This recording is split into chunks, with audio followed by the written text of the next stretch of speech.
Suddenly realized Okay, that's what I'll do. Discovery Channel. If they got a problem, Oh, I think, yeah. It does, yeah. Okay. I guess, yeah.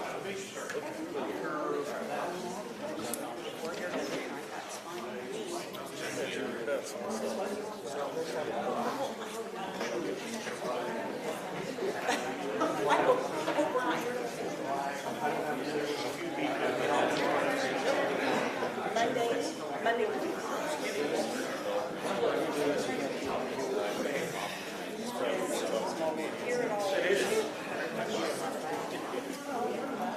It's the ordinance, it's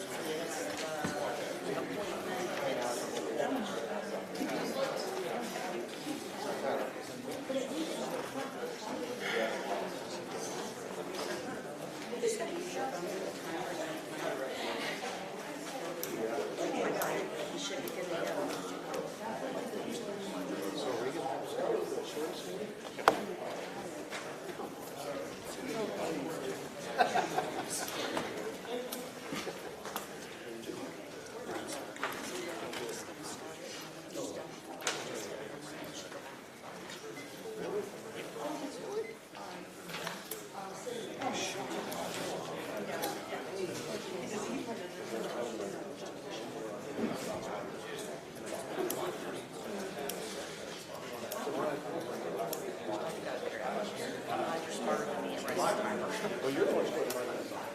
I did put 5 minutes on it.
Tried transferring time to him, and that guy must wouldn't have it.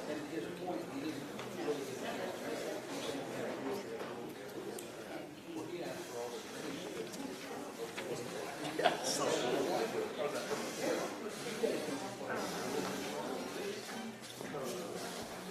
He makes a good point. If he was a little more polished, I think he'd be more persuasive. And you might, I think, share with him. He's aggressive. It comes off as Chairman shut it down.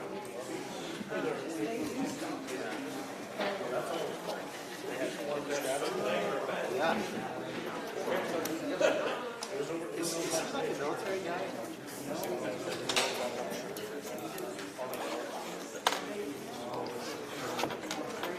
Is it MMA? Could it be MMA stuff?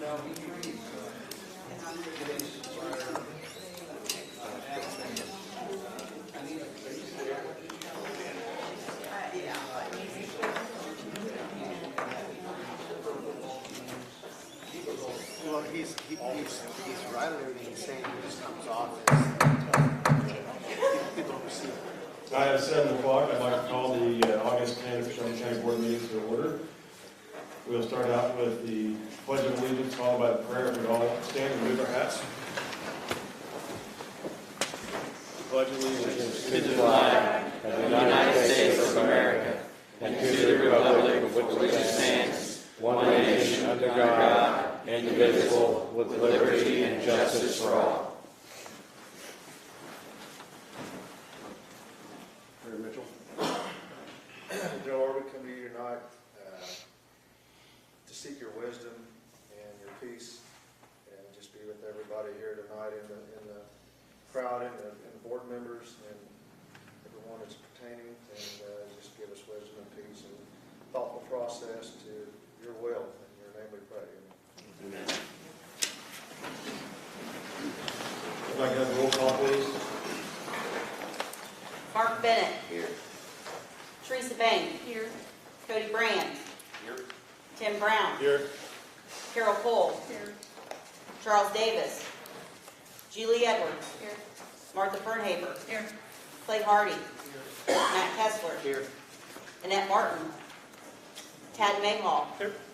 Heath McCormick. Here. Tim Morse. Here. Lori Nelson. David Ogden. Here. Bobby Orman. Here. Sonny Ross. Here. Mitchell Shutt. Here. Don Tate. Here.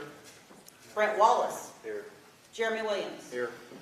We have four. Okay, item 3 is the discussion and vote to approve the minutes from the July 13th board meeting. Motion to approve. Don makes a motion, get a second. Second. Heath makes a second. Discussion on the July 13th board meeting minutes.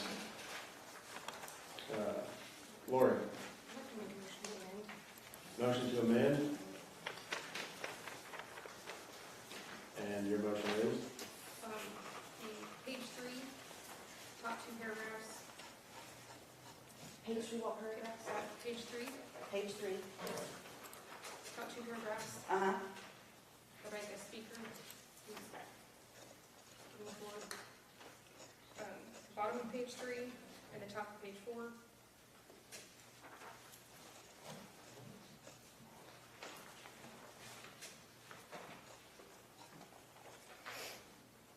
And then page 4, halfway through, it says, at this time, Chairman Ornan calls. Everything from there to the bottom of the minutes, he struck. You want everything, so you want all public body comments struck. So And what, the 2 comments by those who are not elected officials and within on the top of page 3, is it Steve Malega's comments? yes, Okay, so you want those struck, yes. okay? And then the bottom of page 3, top of page 4, struck. And then it's not pertaining to the board member giving the statute and the code. So the extra comments there. Okay. And then, Page 4, halfway down. Because, so you want the and then comments regarding the Board of Review struck, or all of it? well, like I asked in an email earlier to you, that things that were appropriate to the, applicable to the business, that would be the code and any state statute that was presented with the resolution of what the result would be, those would be kept. You added part, but then you added extra. And according to our December 5th meeting, 22, when we adopted rules that we would all abide by board, the Shelby County Board Organizational Meeting, we adopted Rule 20 that says if any question arises not covered by these rules, the board will be governed by Robert's Rules of Order. I looked in Robert's Rules of Order and I gave that information to you. That extra conversation that was not applicable to the actual business of the board would not be included. So pertaining to the rules that we adopted by a vote of 22 members, I'm asking that we adhere to the rules that we adopted and strike all of those comments.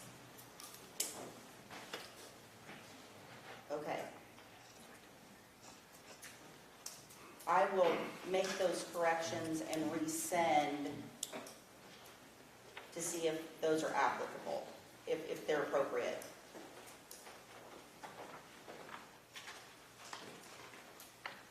And just, we do record, we did have those videos on record for our own county, correct? Our own county video? I have the audio. Okay, so anybody who would want to listen to the comments or anything else, there is a secondary record. It just needs to be typed up by the office and presented. So my recommendation would be to table these until I have time to redo them. You're going to have to rescind your motion to amend before you get I have a motion to amend it. I'll second that motion. Kenny seconds the motion to amend. Now, is there a motion to table? So moved. Martha, motion to table, second on that. Yes, I do. All in favor of the table, say aye. Aye. All opposed, same sign. Aye. Mark, Sonny.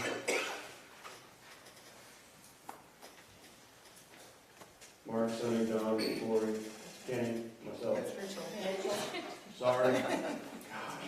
Okay. I sincerely apologize. 1, 2, 3, 4, 5, 6 to table, or 6 against Six. tabling. 6 of those on the table. Yeah. Okay. So, motion to table carries. Item 4 is discussion vote of the minutes of the July 18th special meeting. Motion to approve the, what? None.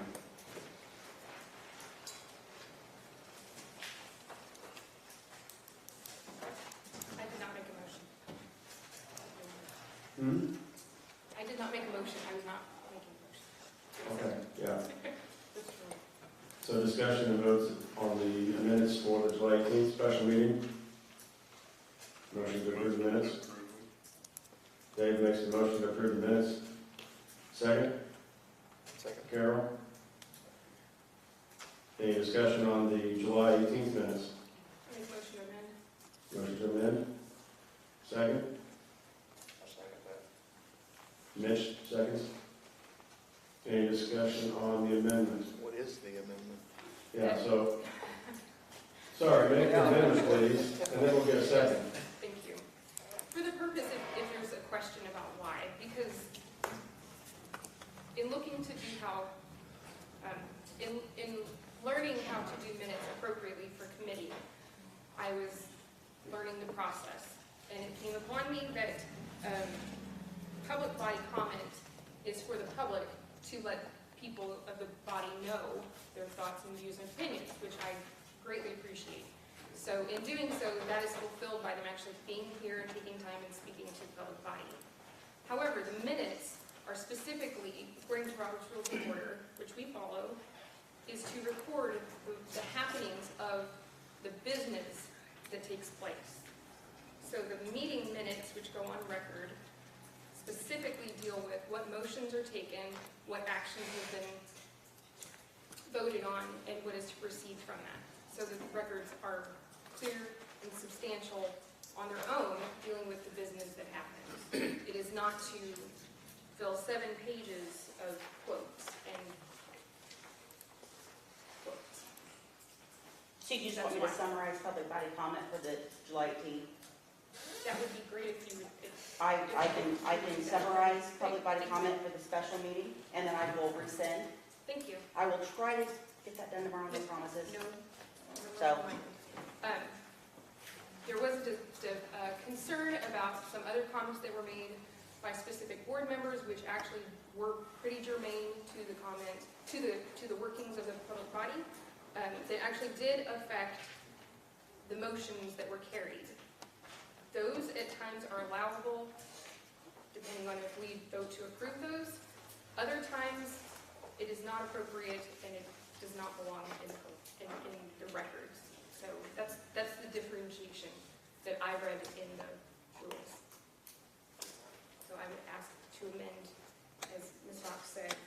I believe page 1 at the lower third says at this time, Chairman.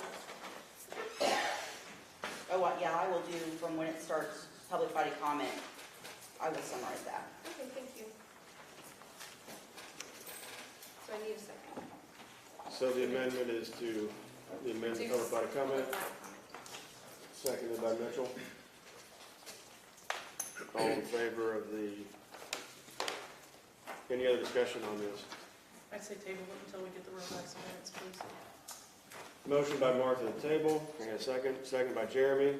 All in favor of the tabling, say aye. Aye. All opposed, same sign. Motion carries. I'll turn my mic back on. So we tabled the minutes of the July 13th and July 18th meeting.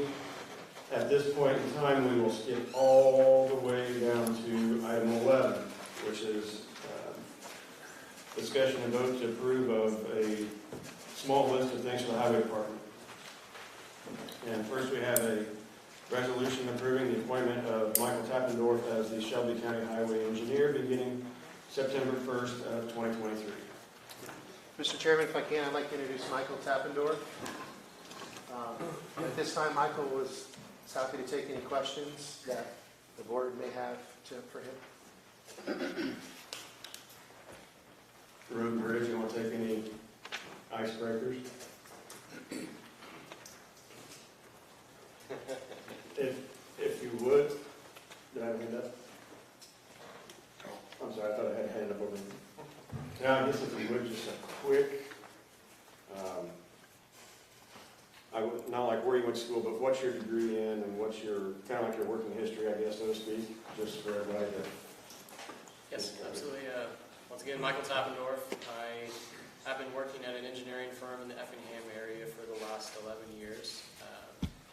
I have, I guess I always bring up my family. I have 2 kids and a wife, and I live in Altamont currently, and just keep busy with my family, basically. So excited definitely to start the position. And with that, did that answer all your questions? Was there something else that you had in there? Yeah, you worked in Effingham or public sector, or private sector, what made you decide to come to a public sector position? Well, I have some coworkers and some, or not coworkers, I have some colleagues that I've been involved with in the last 11 years. They talk so highly of the county positions and of these type of jobs. And I just thought this would be a great fit, a great change. I always wanted to kind of be in the public sector and work in accounting firms, so opportunity came, and I felt like everything was pointing this direction that it would be a good fit for me. So this applied, and here we are. Very good. Any other questions? Michael, you've not been a county engineer before, obviously, but can you just kind of explain to the board some of the support, some of the calls you've received from other engineers in support of, in their declaration of supporting you? Yes, I have a working relationship with a number of other county engineers, Jasper County, Effingham County, a number of them, and they have all been very supportive and offered to help me in my beginning this career. Obviously, there's a change coming from the private side of things to being a county engineer. There will be some learning curve associated, and all of them have been very helpful and said, hey, we're going to help you. You just give us a call if you ever have any questions. We'll help you through any any questions that you have initially to get you started. So there's been definitely a good network, especially with IDOT and the IASCE, which is the Association of County Engineers. They all seem very supportive, and there's a very good community involvement. So Very good. Carol? And Mike, you did take the IDOT test and you passed it with flying colors, is that right? I passed it. They Okay. gave me a pass. That's all I can say. Okay, I did pass. I will say, Carol, that I have never heard of somebody taking a test and IDOT reporting on the grade in 2 days. So I suspect he had a high grade. Yeah.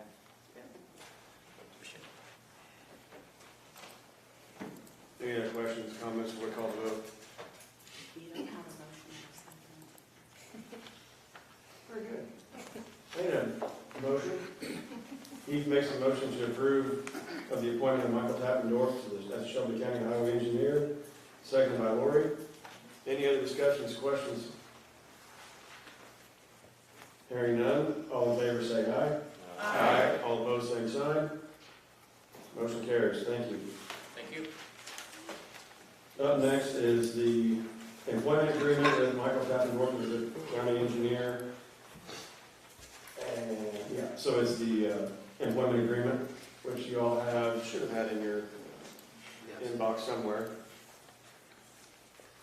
I need a motion to approve the agreement.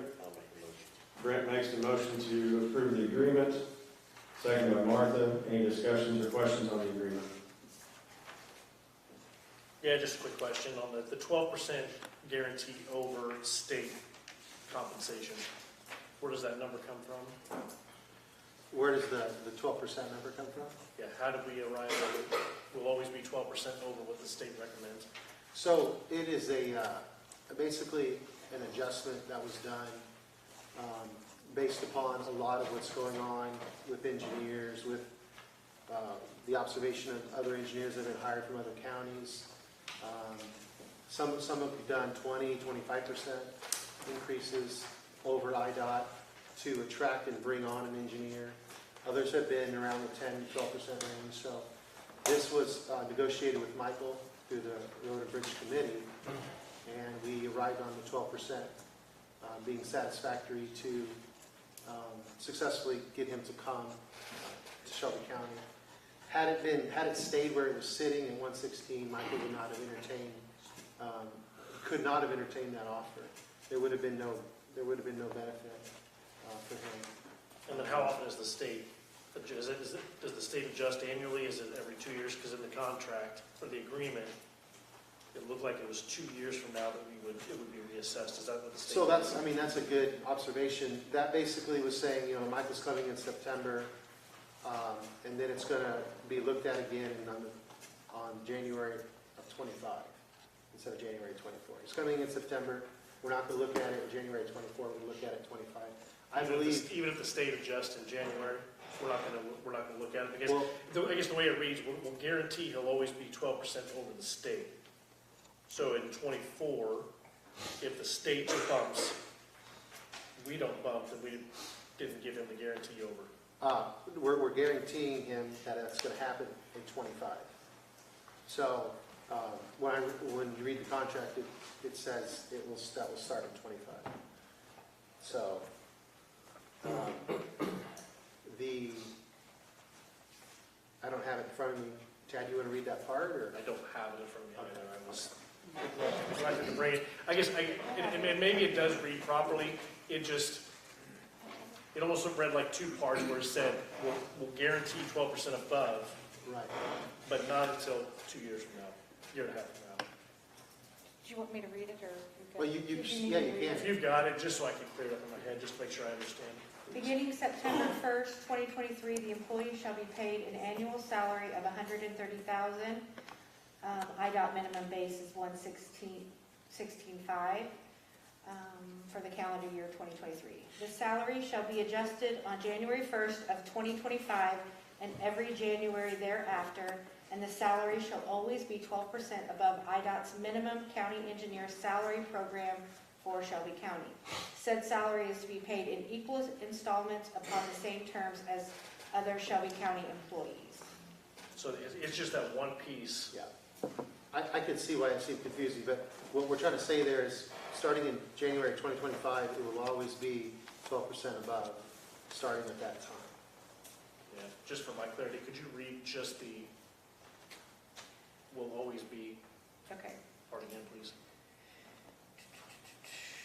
The salary shall be adjusted on January 1st of 2025 and every January thereafter, and the salary shall always be 12% above IDOT's minimum county engineer salary. Sure, just as long as it's understood, right, that it's from January 25, yeah. I got a simple brain, it's not wrapping around the actual one, that one. Well, the, 12% now, and then, you have 12% now, and then in a year and a half from now, they're gonna make sure, doubly make sure again, that it still stays at 12% above. Yeah, it's the word always. So point being, in January 24, we didn't adjust, that it's not always above. Well, I mean, It's So- like it says thereafter. when I read that, I say it's thereafter being 25, January 25, thereafter will always, that will, off of the 25. So I see what the problem you're having with it, but to me, it's really clear.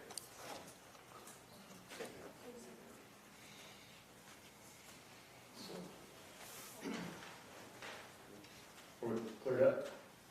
Yeah, I mean, as long as he's good with it, everybody's good on signing it. Yeah, I just want to make sure that we're not giving the situation in January, there's a language barrier. So that's it. Done. What does this do or not do to what we voted on here a couple of months ago regarding sign-on bonus, retention bonuses and all that? Is that still? It's all in the above budget. this, or- It's all in there. It's the next item in mine, this is item 3, and that shows item number 4. Yeah, so in the agreement, it shows the sign-on and the retention, and then in the next part, it shows the salary part. Mr. Chairman, would it be improper to have Mr. Tappendorf acknowledge that he understands that his first salary adjustment is not going to come until 2025, so then we can all be sure there's no confusion? Is that improper? No, is that the way you understand it? I feel comfortable with what you guys are saying. Yeah, so we're gonna go through this in 4 months, we're gonna go through that January 1st and go all the way to the next January 1st before looking at adjustments. Yeah. I'm comfortable with that. Thank you. Okay, any other questions about the agreement? Any comments, questions? I got a question. Yes. Will that affect the IMRF in any way as far as budgeting and stuff like that? Is that figured into the budget already for IMRF? That all those things affect IMRF and Social Security and FICA and, yeah. Well, we had a line item in the budget for an engineer, right? For this year, we just didn't have the spots. We should have excess there for that, right? Right, but I think what she's going at is the IMRF is a separate, like, for everybody, so will it affect it? Probably not as dramatically as it could be. Because I remember, was it last year we came back in and we had to put more money into it because it fell short of what it was budgeted for and stuff? Well, there was accelerations last year too, Okay. on retirements and stuff like that, so there was other things that came into play there, you know, like sort of accelerated payments and considerations. Yeah. Questions, concerns? Hearing none. Roll call, please. Mark Bennett, Yes. Teresa Bain, Yes. Cody Brandt, Yes. Tim Brown, Yes. Carol Cole, Yes. Julie Edwards, Yes. Martha Bernhaber, Yes. Clay Hardy, Yes. Matt Kessler, Yes. Tad Mayhaw, Yes. Keith McCormick, Yes. Tim Morse, Yes. Lori Nelson, Yes. David Ogden, Yes. Bobby Orman, Yes. Sonny Ross, Yes. Mitchell Sheff, Yes. John Tate, Yes. Brett Wallace, Yes. Jeremy Williams. Yes. Motion passes unanimously. Motion carries. Thank you.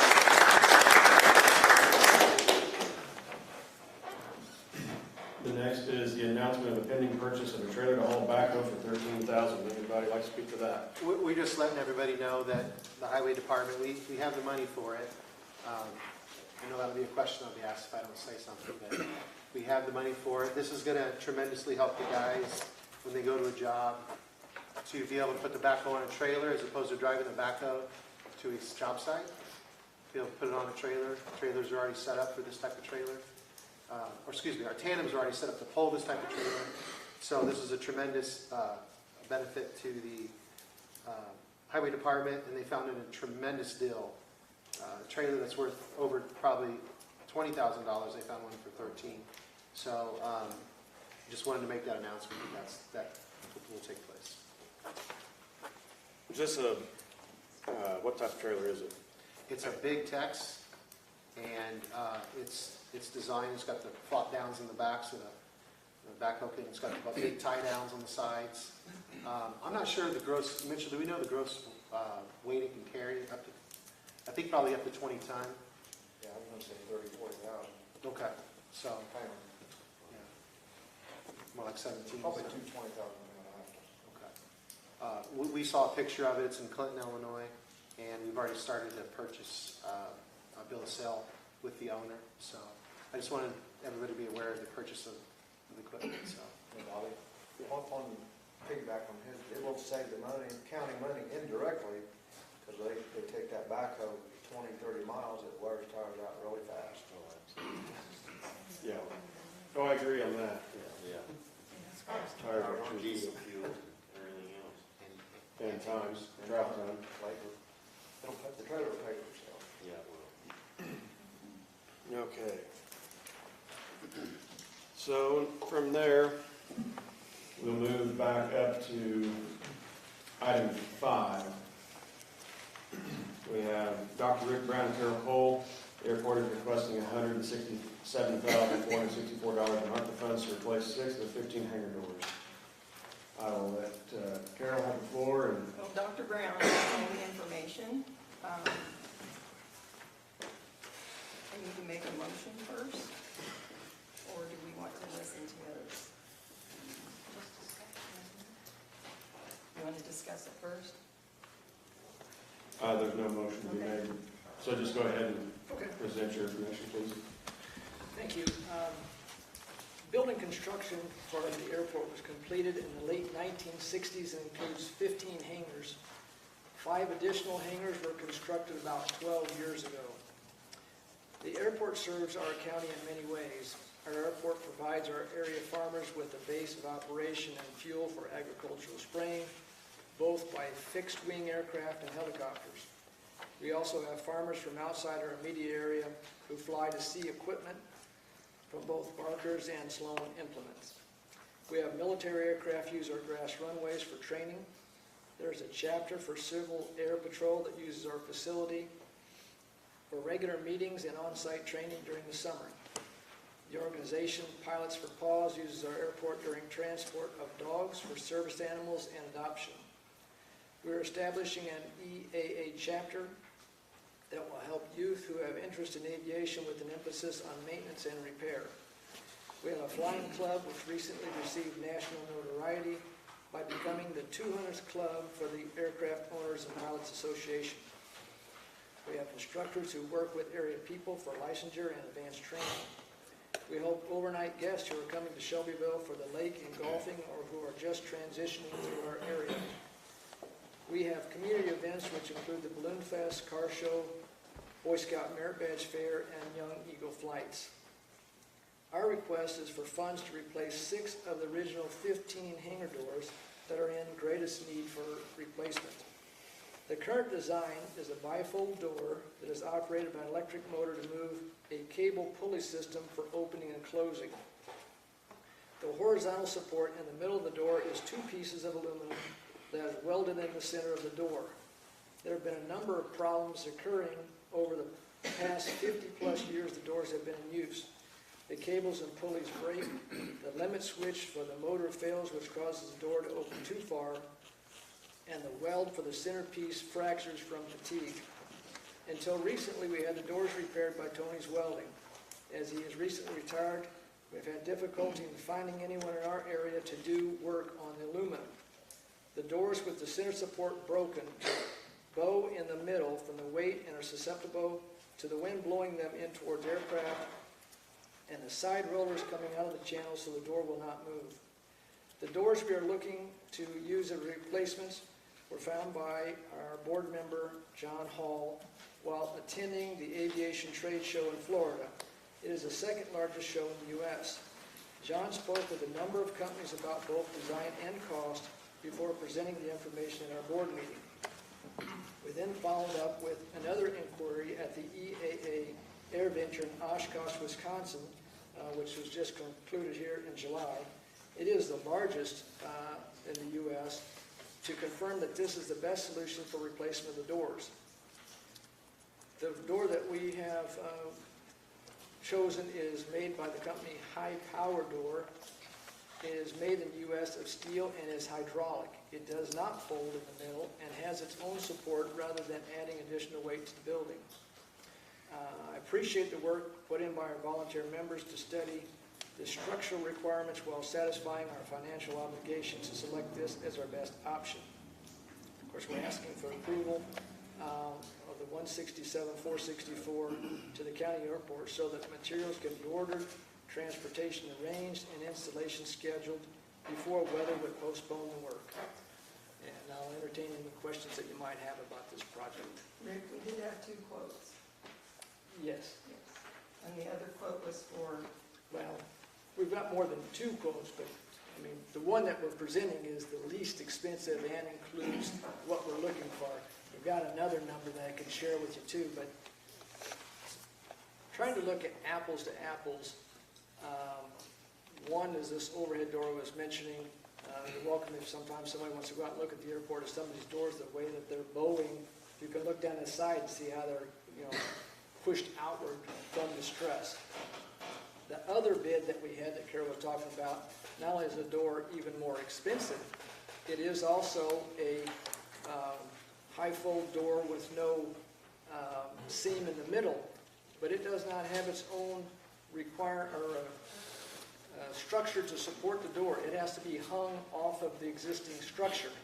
And I think that number was, well, it says here in their information, the no-fold door exerts considerable horizontal loads on the building structure in the open position. Loads specific to this application are provided to the purchaser. The purchaser is responsible to ensure that the building structurally designed is capable of handling the imposed loads. So, in other words, again, we've picked a door that solves the problems we're having with the old doors, not adding any new problems like this other door does, and also is the least expensive. And again, we looked at both the Oshkosh, the show, and the show in Florida, which has the most number of suppliers in 2 locations. And so they spoke with all the representatives from each of those shows to find a door that met our needs while at the same time being the least expensive. And so that's the one we're presenting to you this evening. Any questions for Dr. Rick Brown? I just have one. Has anybody discussed with your board on how to get funding for projects? Because I don't, and maybe when you talk about quotes, and I mentioned this to Carol in an email, it has to be done by bid. We can't do quotes. I think, am I right on this? With the airport, is there a different rule for the airport? Yeah. So where it has to be published in the paper, we have to receive sealed bids, and then those bids are opened at that time. And I don't know, are you familiar with that process at all? Oh, you know I am, because I'm on the Oh, the health department, health yeah, department. yeah, yeah. Yes. Yeah, we Okay. got one bid for that. Yeah, exactly. But that's the process by which I believe we have to operate to get the funding to you. I don't know that we can approve money if it's just a quote.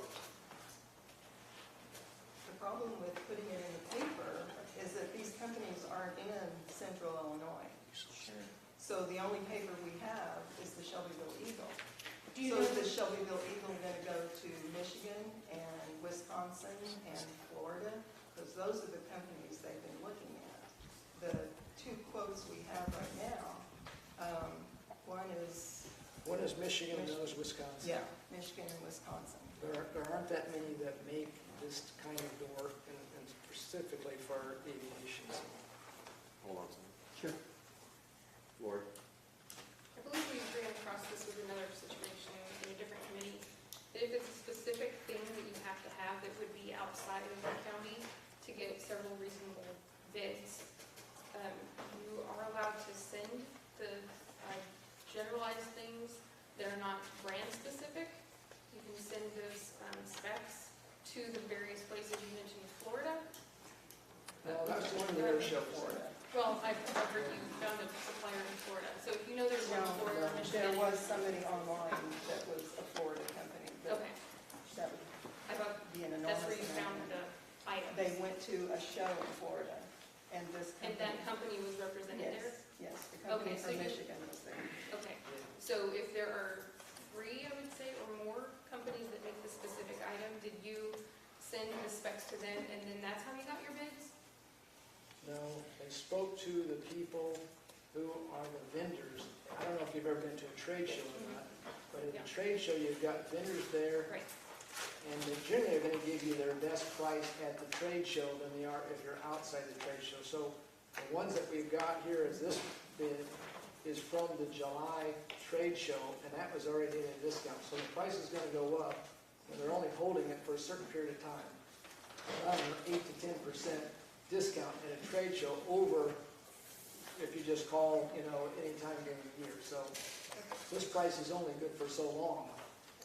So they gave you quotes at the trade show, it was not bid out, and then you opened it at your committee, is that what you Correct. Okay. But as I said, they went to each person who was represented, and so it's not just one supplier.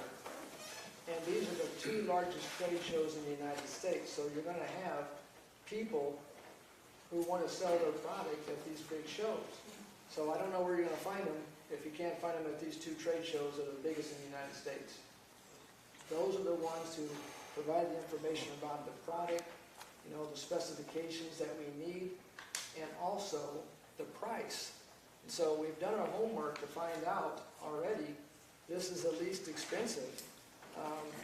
For example, the one I was just telling you about where it has to be hung off of the building, the cost of their door was $21,040 per door, and the one that we have chosen is $17,610 per door, so a significant difference between the one that we've chosen, plus it has its own support, where the other one, you have to hang it off the existing structure.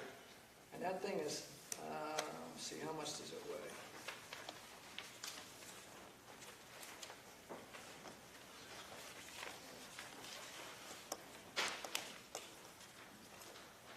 $4,643 pounds.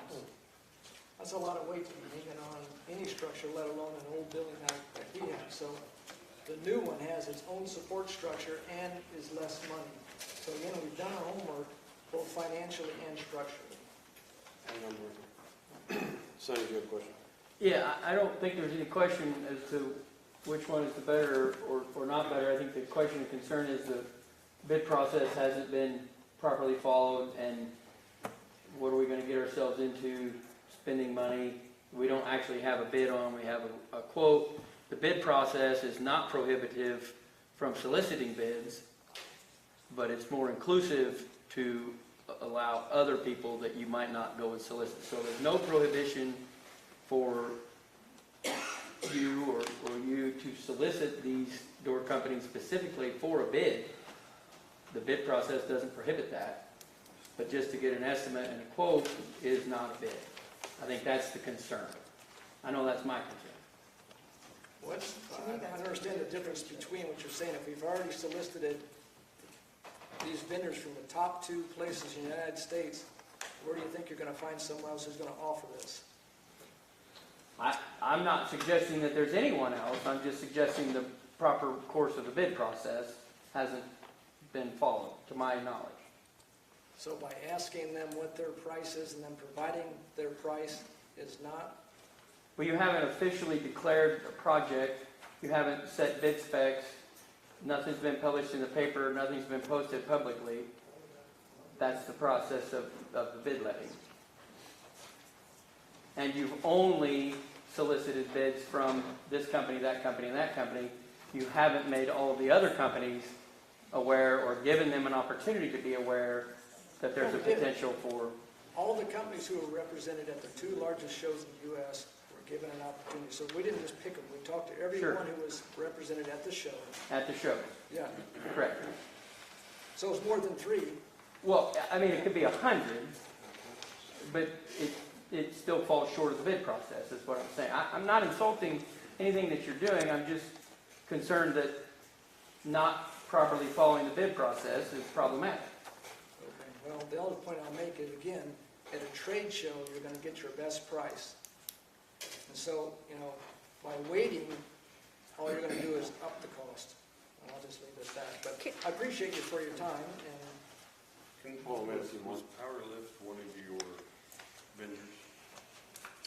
Because they build the identical door that you're referring to that is a no structure, I don't know. and they're somewhat close to here. Dave, I had Mark and then I think Martha. a key word here is you have a supplier that makes the door, but you have various installers that can give a different bid.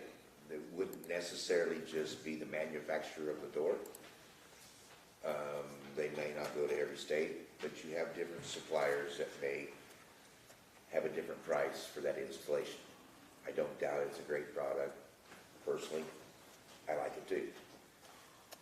But my second question beyond that side of it is, of these 6 doors, those hangers, are they rented? How? Yes. Completely Are- sold. Sorry? You have something, Carol? No, sorry, go ahead.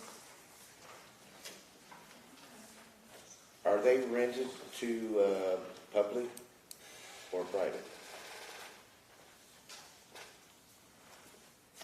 I don't know I understand what your question would be. Okay. the hangar space is leased out. Is the hangar space leased out? Yes. That lease, is it in any way to cover the maintenance of the facility? No. Do you have funding from the county to help with maintenance for those facilities?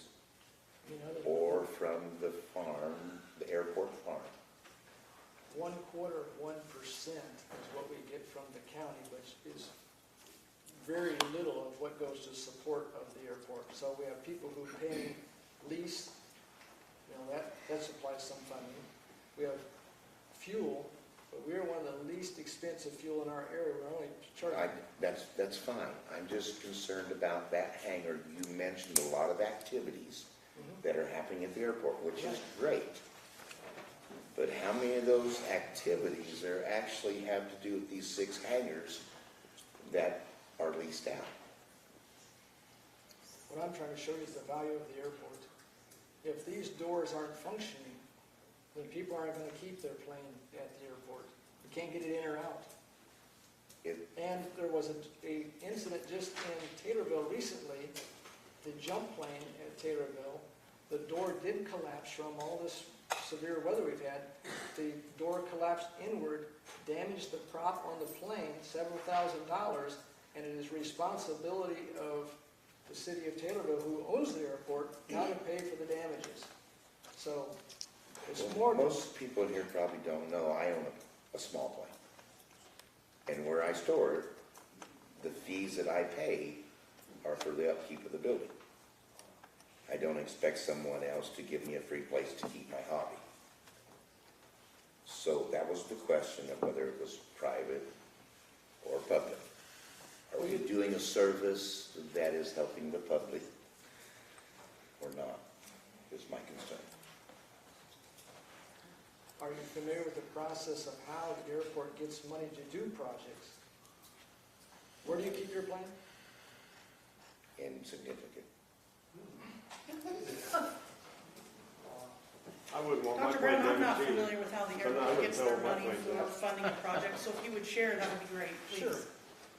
So there are federal funds that go through, it's the FAA who doles the money out, but it is funneled through Illinois Department of Transportation. They don't actually give us the money, it's not from the state of Illinois, they're federal funds. You have to go through a 5-year process and say what your projects are going to be. So each year you get a certain amount of money.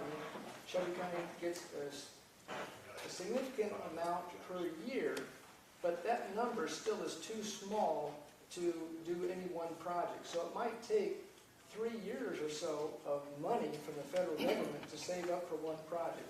Whether that's going to be, like our next project is going to be the recovering of the taxiway or the main apron.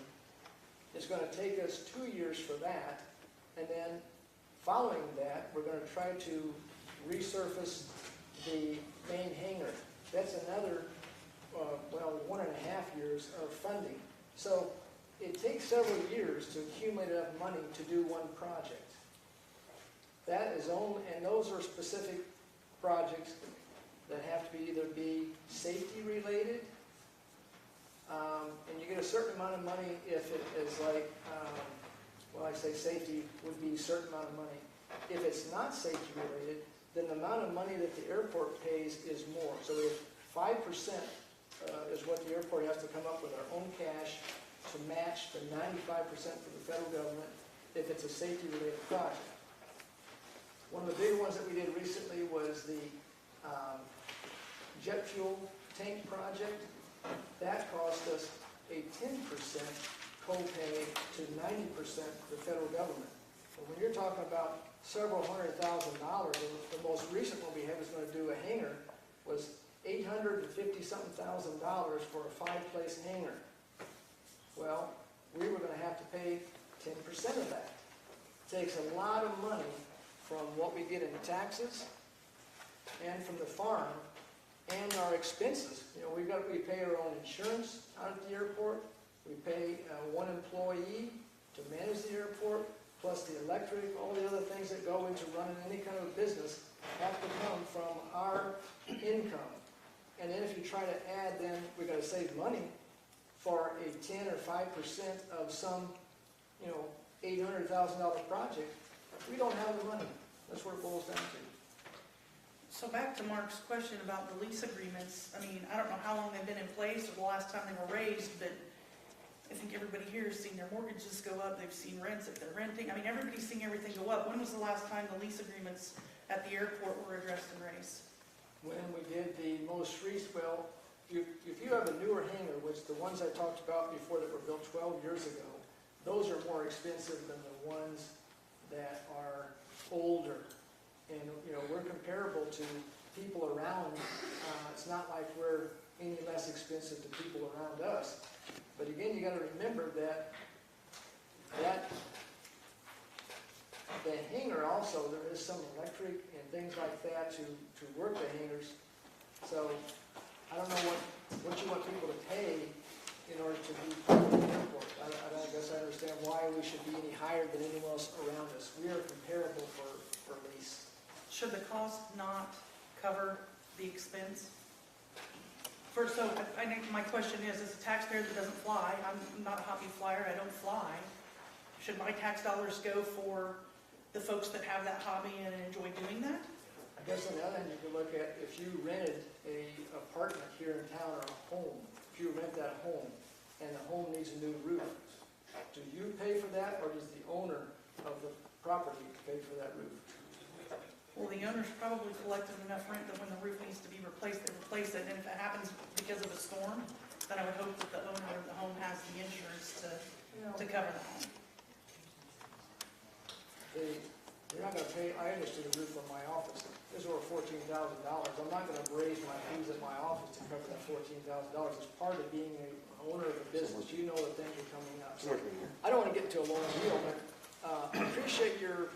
Hey, Rick, tell them how much we just increased our insurance at the airport. And how much was that, Rick? Well, it doubled. Yeah, it doubled. At Robinson, they had a tornado there, completely wiped out the airport. They didn't have enough insurance to cover the rebuilding of it. So we have just recently upped ours considerably. It's still not gonna cover everything because I already told you, it was over $1 million to do a 5-place hangar. And I told you how many we have now. We don't have that kind of coverage, but we have increased our insurance, and it's gonna be double of what we were paying before. I can't remember if it's $12,000 or something like that per 14,000, year it was for the insurance. So What's the tax bill on something like that? Even the older hangars or the new hangars? I mean, what would the taxes be on those? there is no tax on that. Is there a reason we don't pay So taxes? why aren't we charging taxes on those? It's leased property. That's already come up as some issue here before, but I don't know. I could tell you what that number is, but I guess the bottom line is really, I'm looking for monies to help pay for something through ARPA funds, and if you could find a better, use of the ARPA funds, well, so be it. But Well, that brings up a pretty significant point when it comes to the ARPA funds, and a significant amount. In the last month, we've talked about 911, a big project for that. We've got, Your mic, please.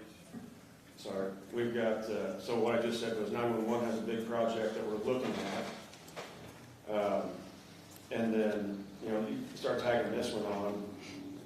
And then to boot, we're already obligated into a moving target with the MOUs with the employees. That part, we don't know where we're going to shake out at, so we really don't know what's going to be left at the end of next year, for that matter.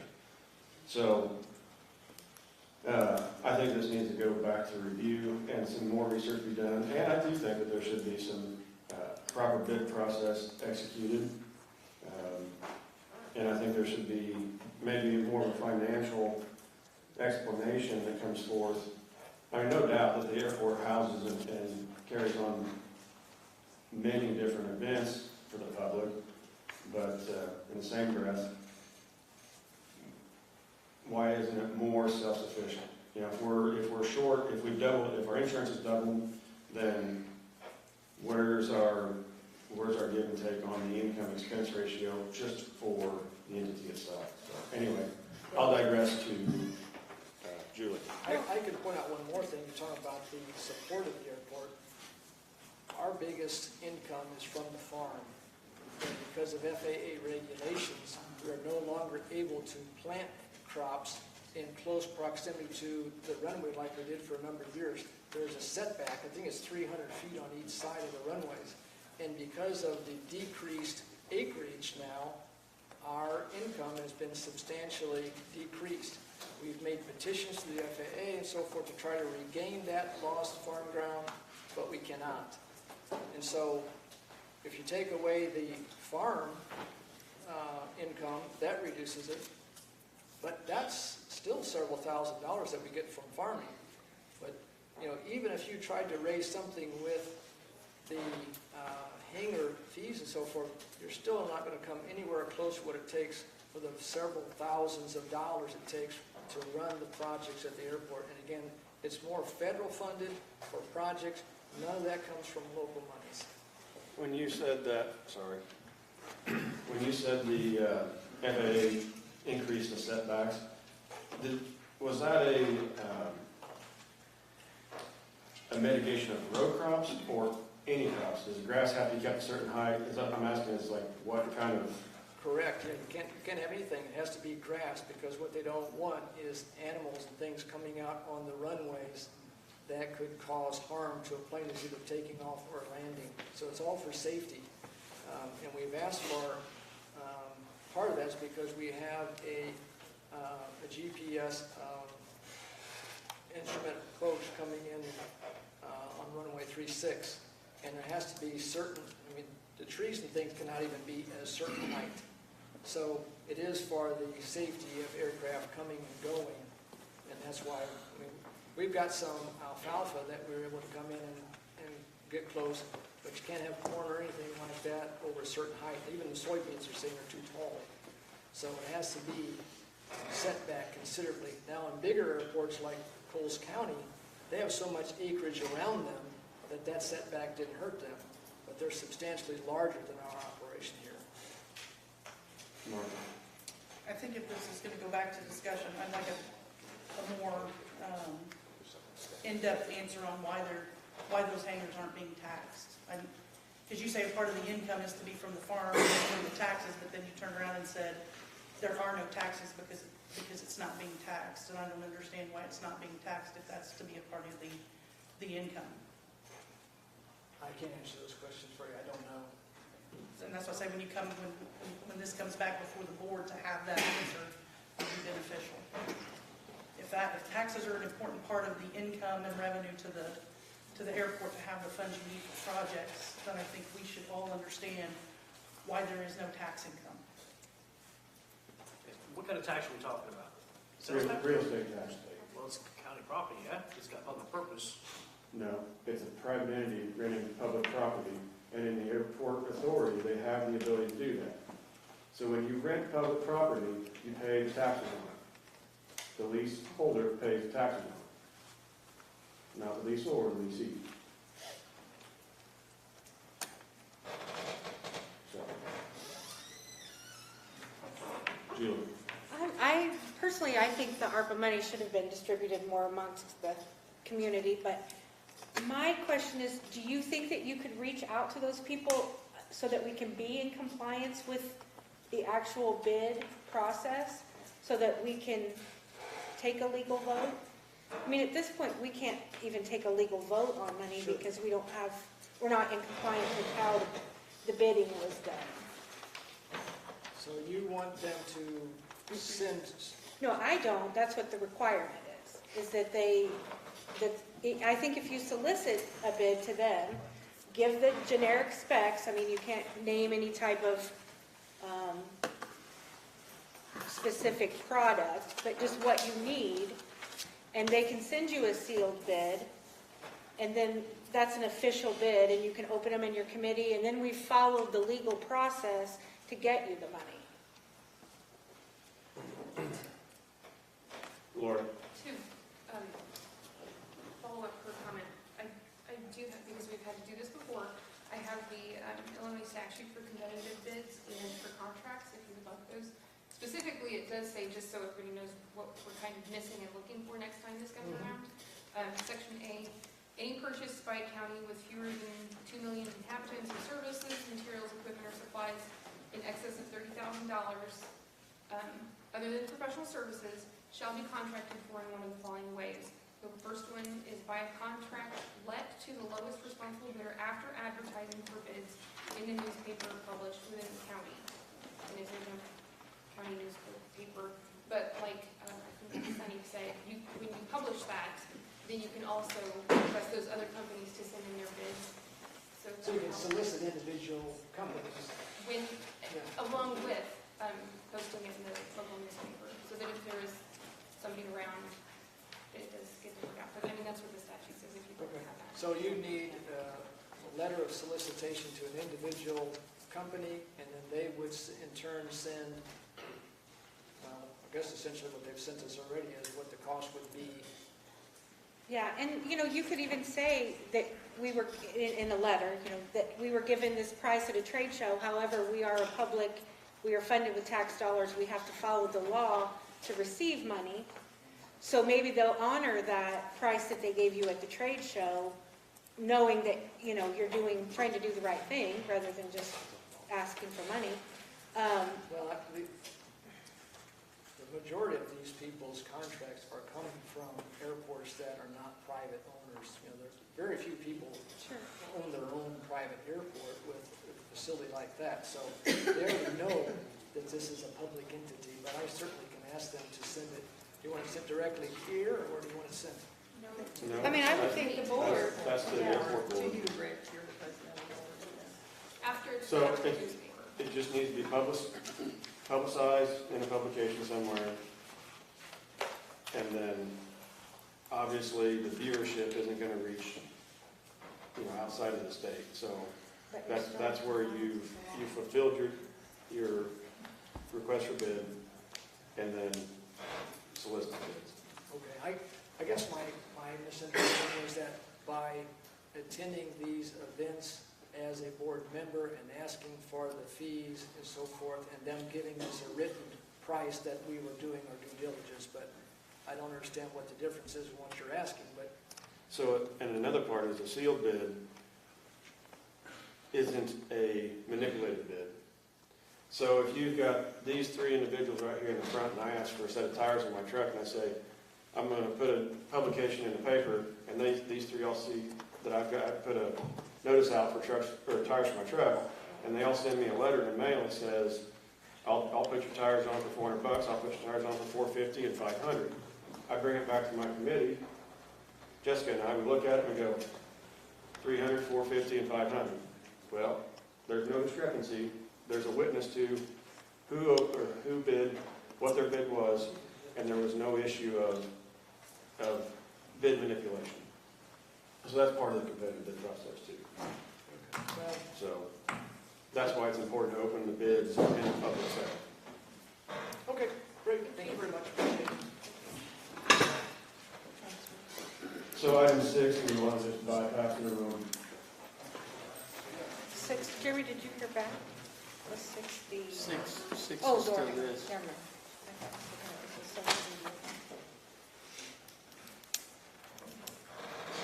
Remember, put it on the agenda, and they want to pull it or vote on it. Yeah, who is the author of this agenda? Do you want to pull it or go on item 6? I assume you put it on there. Well, I assume we're not gonna get approval, so. We'll just bypass it. Item 7 is the zoning administrator, Scott McKee. We've got 2 ordinances, one on the solar farms, one on the wind energy conversion systems. Scott, I'll let you have the floor. Thanks. I'm going to apologize in advance because these are lengthy. I'm hoping that all of you had an opportunity to go over these in your private time. Just a quick rundown. The Zoning Board of Appeals met on June 29th at 7 p.m. in my office. They decided to not approve this because the state's attorney had not looked at these documents yet. I also don't know yet if the state's attorney has looked at these documents. I have reached out to the state's attorney and I have not received a response. Beyond that, I printed out a little cover sheet for you guys, and as well, I'll read it aloud for the public. In January of this year, on the 27th, the state passed HB 4412, which states that a county may not establish standards for commercial wind or commercial solar that are more restrictive than the state.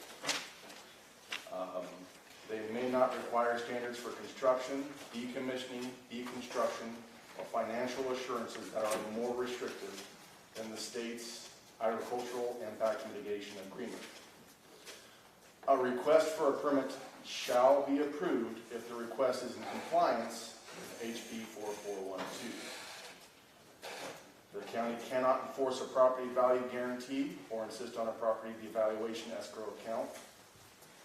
Application fees imposed must be reasonable and consistent with fees for projects of similar capital value and cost. Most of the standards that the state has set are in those agricultural impact mitigation agreements. I decided to put those inside of these packets, which is why they weigh so much. In the solar, they are pages 7 through 15, and in the wind, they are pages 9 through 20. I decided to include those because A, they're lengthy. B, for future purposes, you don't have to have 2 documents to look at. You have one single document to look at. Illinois did this because they decided they want to be 100% clean energy by 2050. So that's why we're essentially forcing all counties to be open for wind and solar. We were supposed to have these in place by May 27th of this year. That did not happen because of issues at the zoning office with the zoning administrator having to step down at the time. So I am not a legal person by any means. I put these together to the best of my abilities. This is essentially a framework for you guys to work off of to decide. There are a few things that the county can do if you want to go ahead and do those, but otherwise, these are essentially those agricultural impact mitigation agreements and any fees that we would assess. And I also included language in these to try and differentiate between individually owned solar or wind, as well as community projects that only help out the community, and then commercial, which of course is for wholesale and retail. And if you guys want to start going through them, you can. Scott, can I ask a question? Do you know, you said HB 4412 just passed earlier this year. Yes, on the 27th. Are there any lawsuits or anything that have been filed against that are in the state courts? I mean, is there a chance that that will be overturned, or it's a done deal, nobody's arguing it? I'm pretty sure it's a done deal. I don't really know for sure that there's any litigation out there, especially since the state just passed that you can only sue the state of Illinois from Sangamon County and Cook County. So,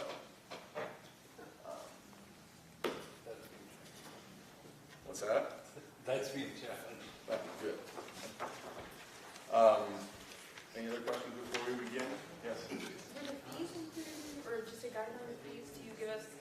This should be in the back of the packet. Well, The fees are, is that what the pricing are? yes.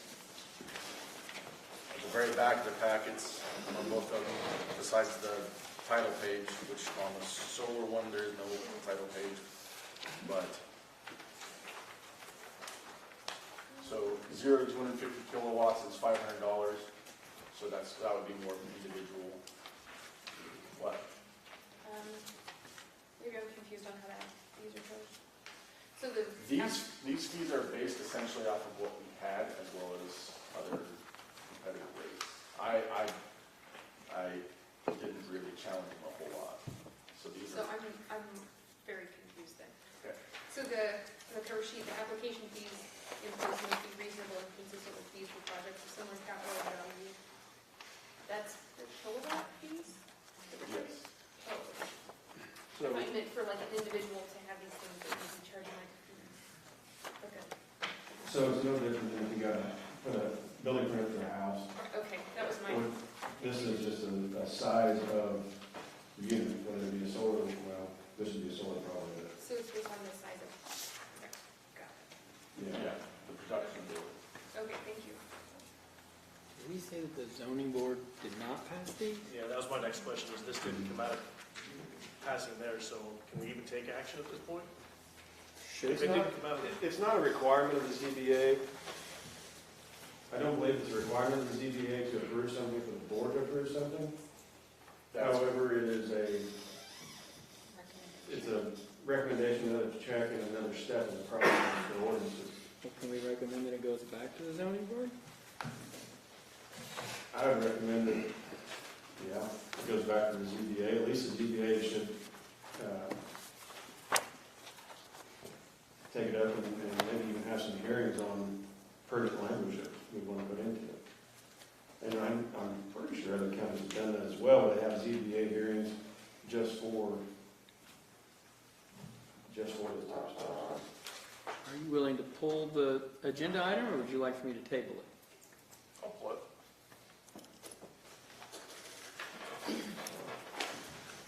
You have copies of the drafts right here.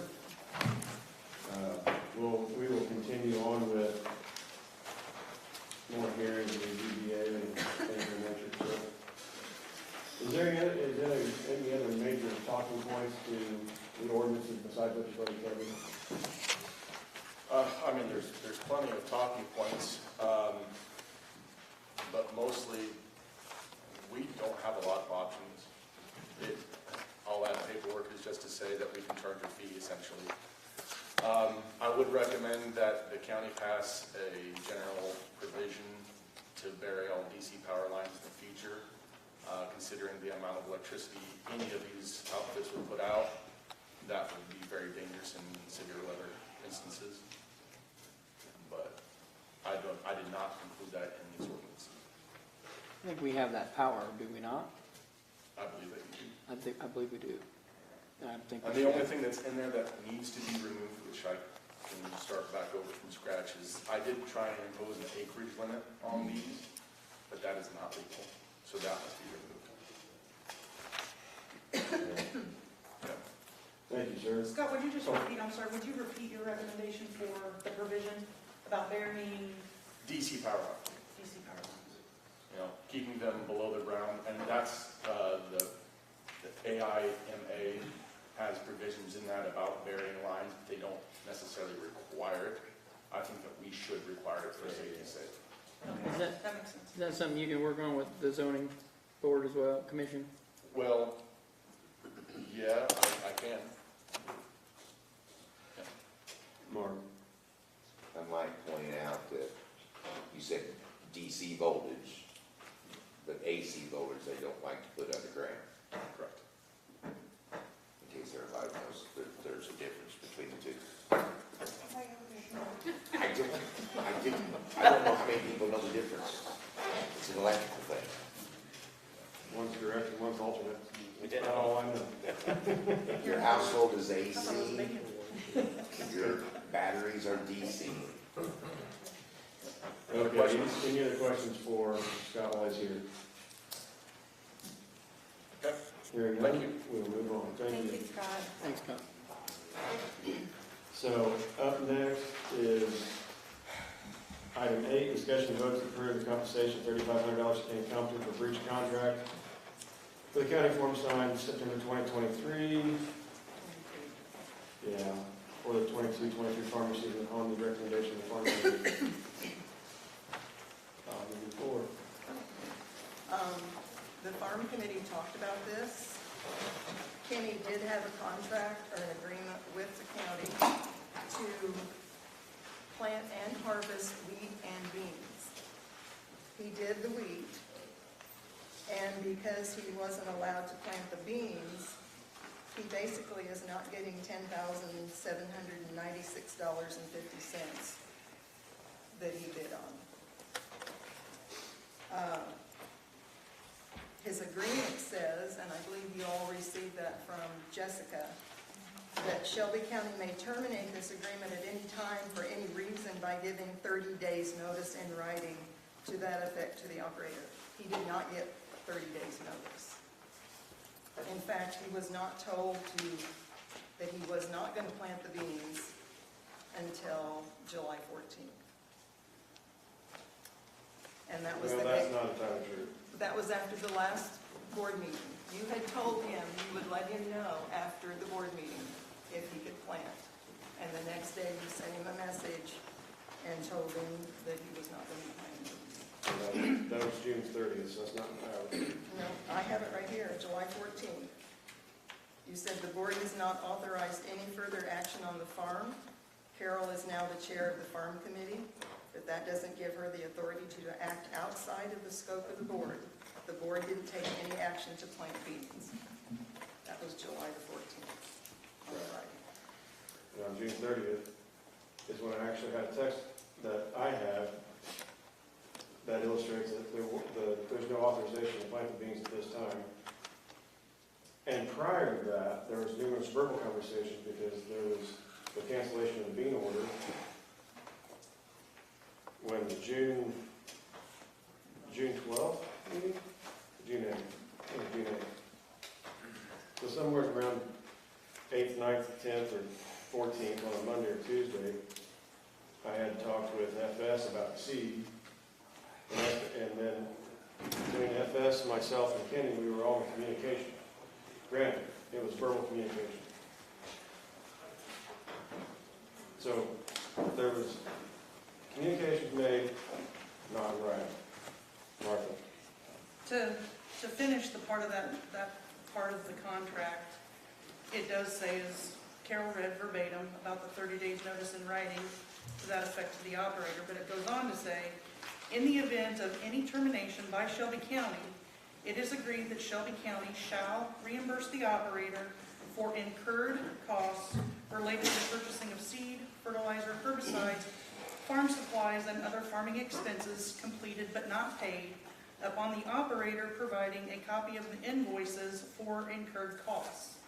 Other than reimbursement for incurred costs as provided in this contract, the operator hereby waives its rights to request or seek any other monetary amount from Shelby County in the event of the custom farm agreement granted herein is terminated.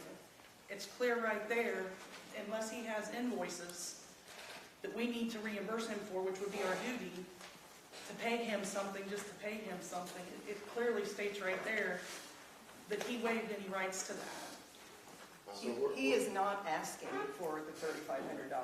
Then why are we? The committee, Mitchell, you want to talk? Well, the committee made a recommendation based on breach contract, which, again, what you read is true and correct. But when Kenny made the bid for farming soybeans, wheat, the combination, making 4 passes, it's customary in farming that you, when you're making bids like that or giving quotes, whatever, to customers, that you would discount each pass to make a complete package. And that's what Kenny did. He made discounted pass pricing, because I think the harvesting is $30, is that right?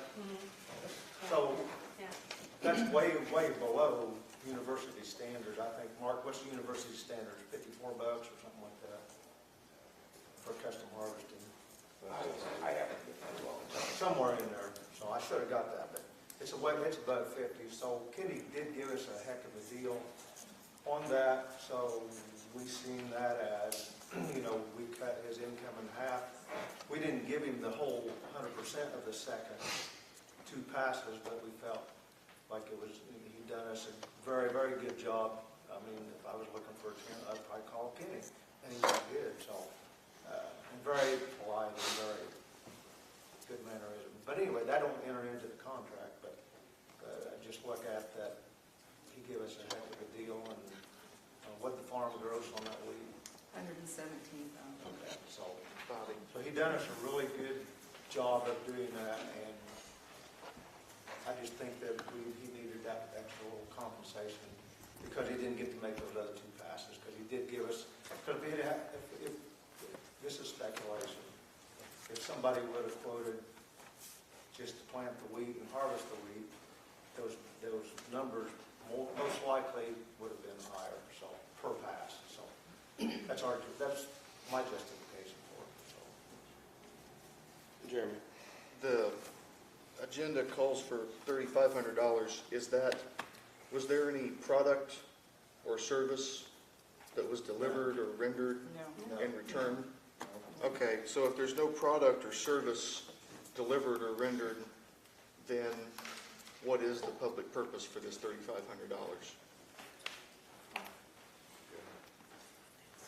It's pretty much a gesture of good faith, I think. What was that? It's pretty much a gesture of good faith. The man gave us a bid on planting and harvesting wheat and beans, and he wasn't allowed to do the beans. Okay, so in Article 8, Section 1, is there anything about public purpose that justifies using an act of good faith as a reason for payment of public funds? Let's switch gears. I know where you're going at. If we were pouring a sidewalk from here to the other side of the lot here, and we poured a sidewalk all the way across and halfway across the lot, and we said we're done, and the concrete company says, well, we bid a $20,000 project, so do we pay them $20,000 even though we only have $10,000 of concrete? I think the bill stops at $10,000 when we're done. Even though it was agreed that they do $20,000 worth of work. I'm just throwing out an arbitrary example. Lori? Because we agreed to the contract and he agreed to it, knowing it says that Shelby County may terminate the agreement at any time for any reason. So any time, this contract could have ended. So going into expecting 2 or 3 passes, I think is what you called it, knowing that he could get through 1 and we could end it, or through 2 and we could end it, I think that's fair enough that he signed it willingly. I would say we should abide by her. He was not given 30 days notice either. Well, obviously he was. No, Not not in writing. I said it was not in writing. June 30th? He was not given I written mean, notice. He is saying he did not provide him 30 days notice. Not in writing. You said June 30th, though. So It that was, says you said writing, June, no. well, you said June 30th was in a text.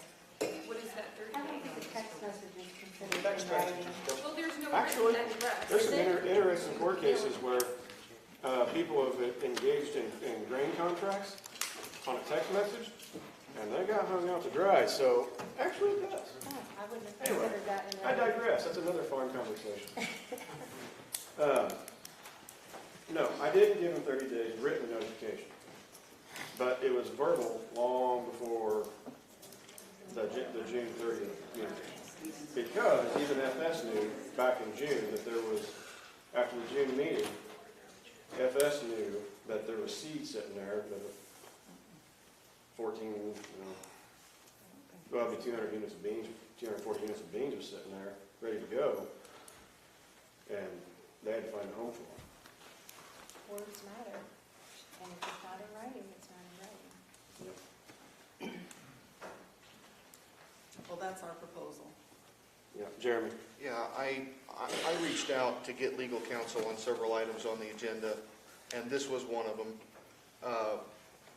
We are in breach of the contract. And as far as what we're able to verify, meaning in writing or not. However, we're not in, I believe, what they call material breach of the contract, meaning board action did not cause the farmer to lose anything that was coming, that he was already entitled to.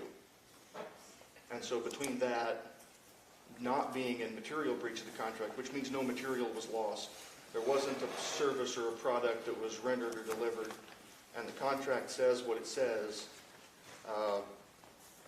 that's 3 reasons that I don't think we can make this payout. This is not a public purpose for that money. I think the question's been asked, and I didn't hear the answer if it was. Where did this dollar value come from?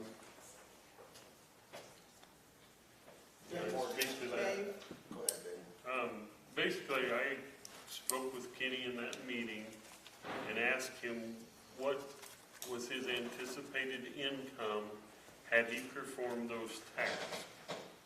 And there was a dollar value of probably $5,000 to $6,000 that he was anticipating making that as his income by bidding that. So in return, I said, I can't, in good honesty, present that number, but can we communicate a lower number in good faith? And that's where the farm committee arrived at, was $3,500 to bring to you guys as a board. So basically, we've spent enough time talking about it. Unless everybody's not satisfied, I would like to call it to vote. And you vote on your conscience, please. Make a motion.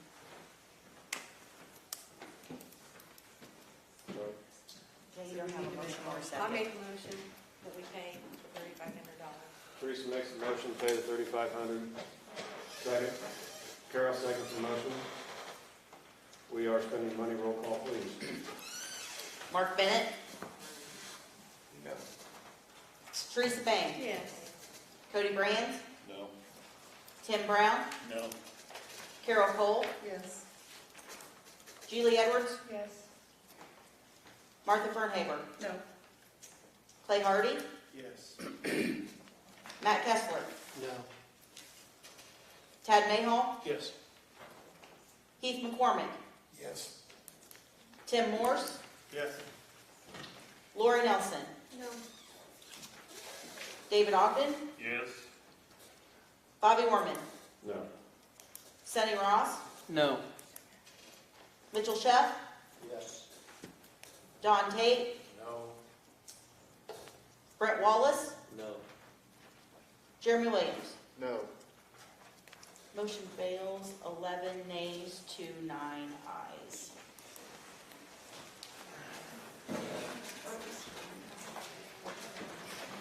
Number 9 is discussion and vote to approve the county board to pass an ordinance prohibiting the unauthorized operation of ATV type vehicles on the property known as Shelby County. Four farms to protect the county from liability issues upon recommendation of the committee. Here again, Carol. Okay, so Kenny made us aware during harvest that there Yeah, were. let's make a motion. Let's get back on Robert's rules. Let's make a motion and we'll get into discussion. So what would your motion be?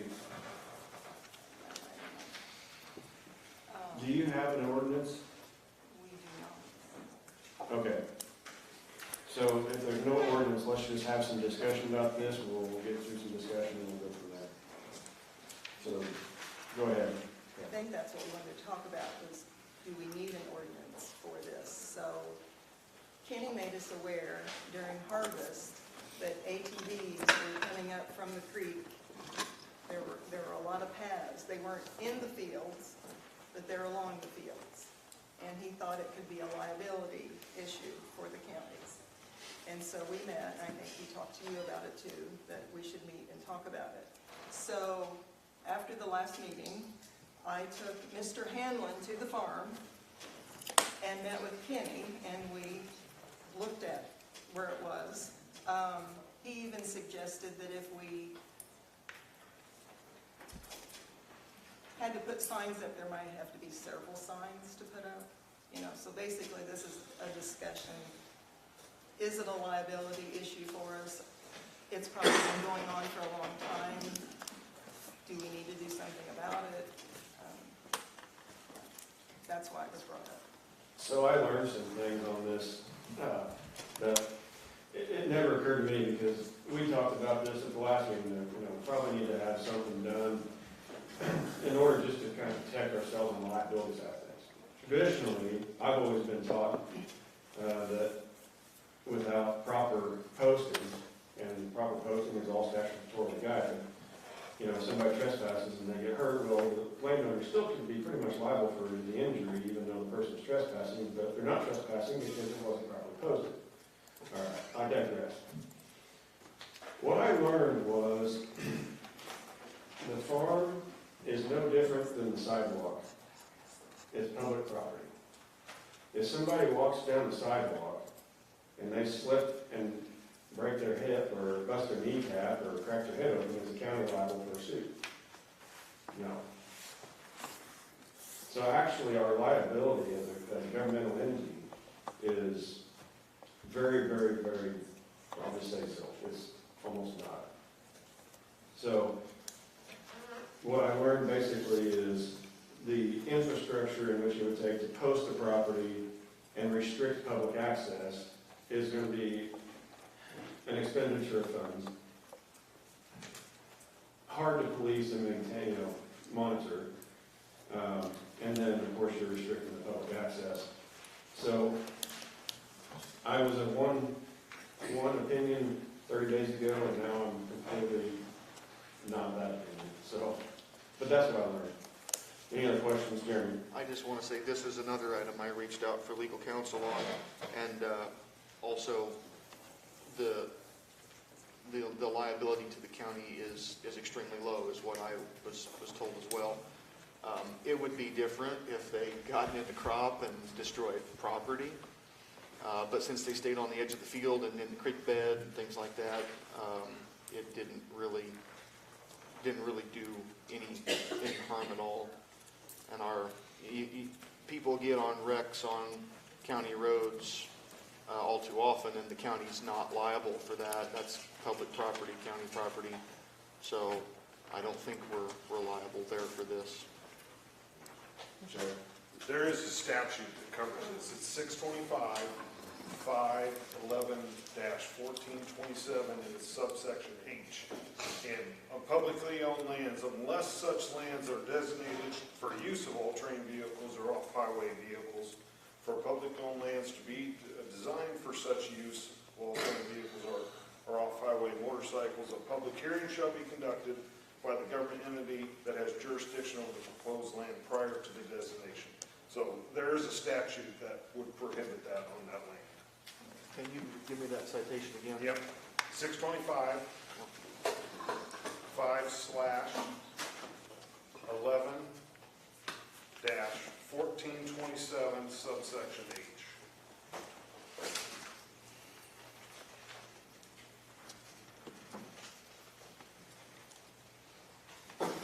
So Brian, if you're saying that it's prohibited by that statute, then basically if your guys are out patrolling and they catch somebody on there, you could do something. Correct, they can be But we cited. have to have some means of monitoring that and actually catch somebody while they're there. Okay, we don't have to take any other action other than follow that. Right, Okay, right, there's a statute that covers it. okay, I just want to make sure I understood. It's already law. Right, So we don't need an ordinance. Right. It's already, Lori. Is there a requirement to post that There is on public property? It's just a blanket statement. Right, it has to be designated for that use before it can be, Useful. before that activity can be used on public land. Okay, thank you. Yeah.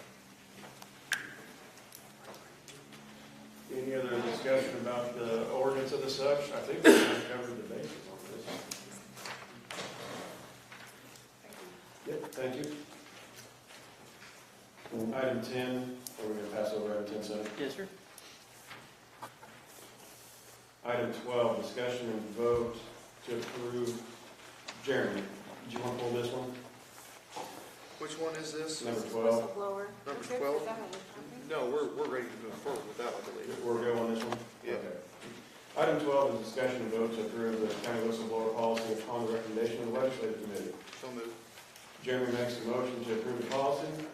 Julie seconds the motion. Any discussion on the matter? Tad? Yeah, so there was one sent out, at least maybe an original version, an early version of this, maybe a month and a half ago, June 20th. Yes. They look significantly different. Totally different, rewritten from scratch. So in my email conversation with you regarding,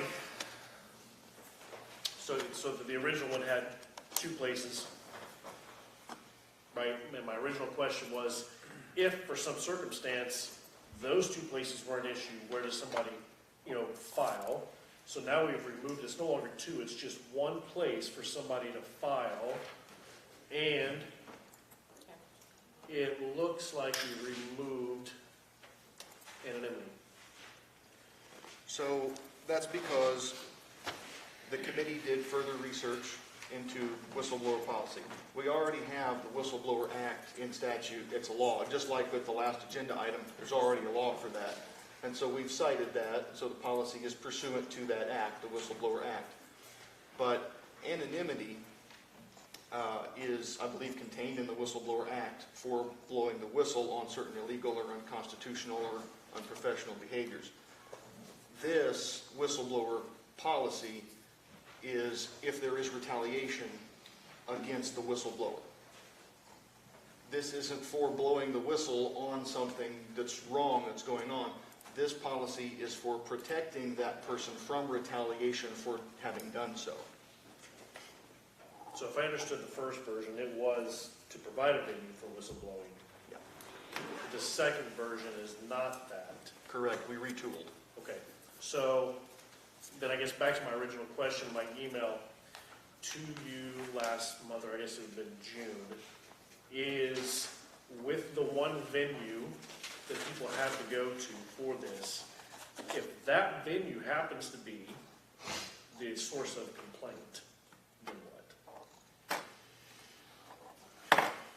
Am I making sense? So this isn't about the source of complaint.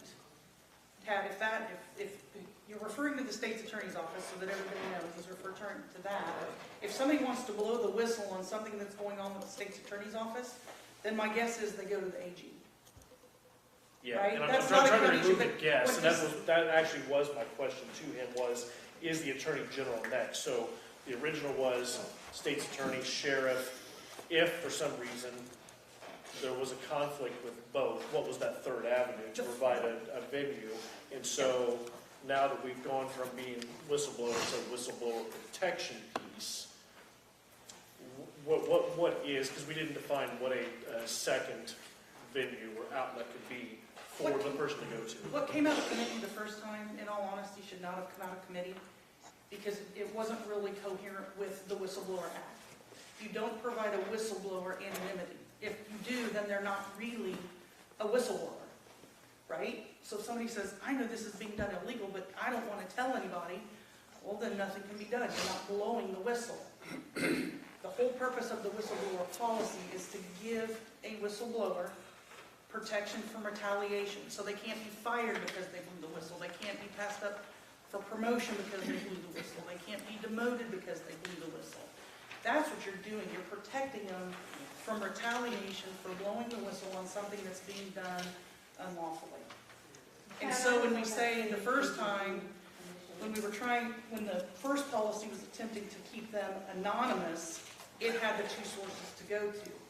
Now, we're not providing them any that word at all pursuant to the statute.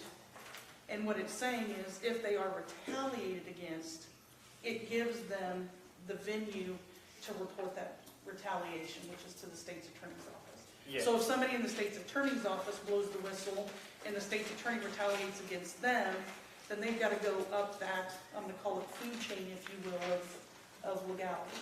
Yeah, but that's what I'm saying, we did not define that in here, right? So we didn't provide a statement that says, in this situation, that if you felt retaliated against by the state's attorney's office, the state's attorney's office is your place to leverage that retaliation and claim against, right? The conflict of interest exists, right? Where next, and it's just not defined in here, where somebody can go if that was the conflict, right? In the templates and examples that we had, and we had several, there was one place listed.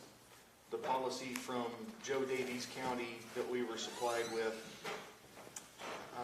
I think is considered one of the better ones and one of the simpler ones too. It has exactly one place to go, and that's the state's attorney's office. In some of the corporate templates and examples that I had, HR was where you went, and that was the one and only place listed.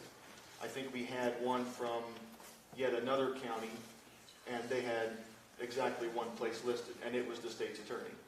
So we used those templates as guides in forming this policy. They had one place to go. It was the state's attorney. If it was public body. Also, they had one place to go if it was a private organization. They all only had one place to go. So probably to avoid confusion and simplicity, offer simplicity.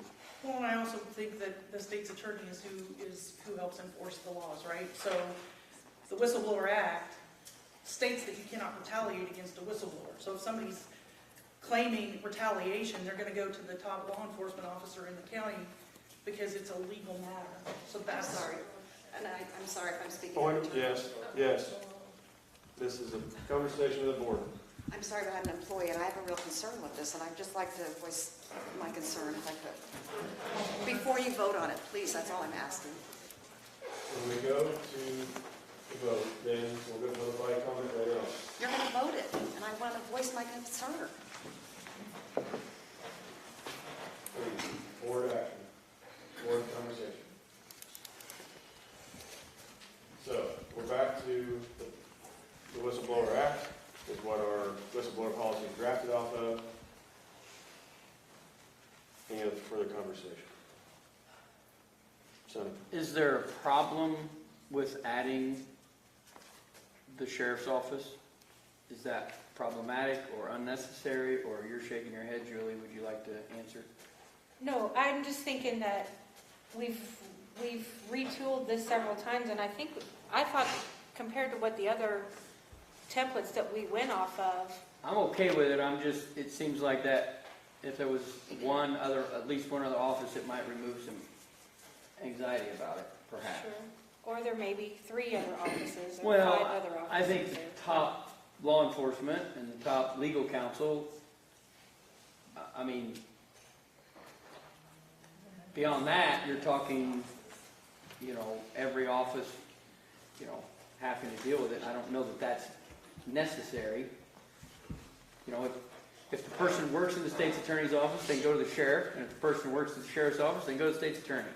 And if they work anywhere else in the county, then they can go to the state's attorney or the sheriff, whoever they want to go to.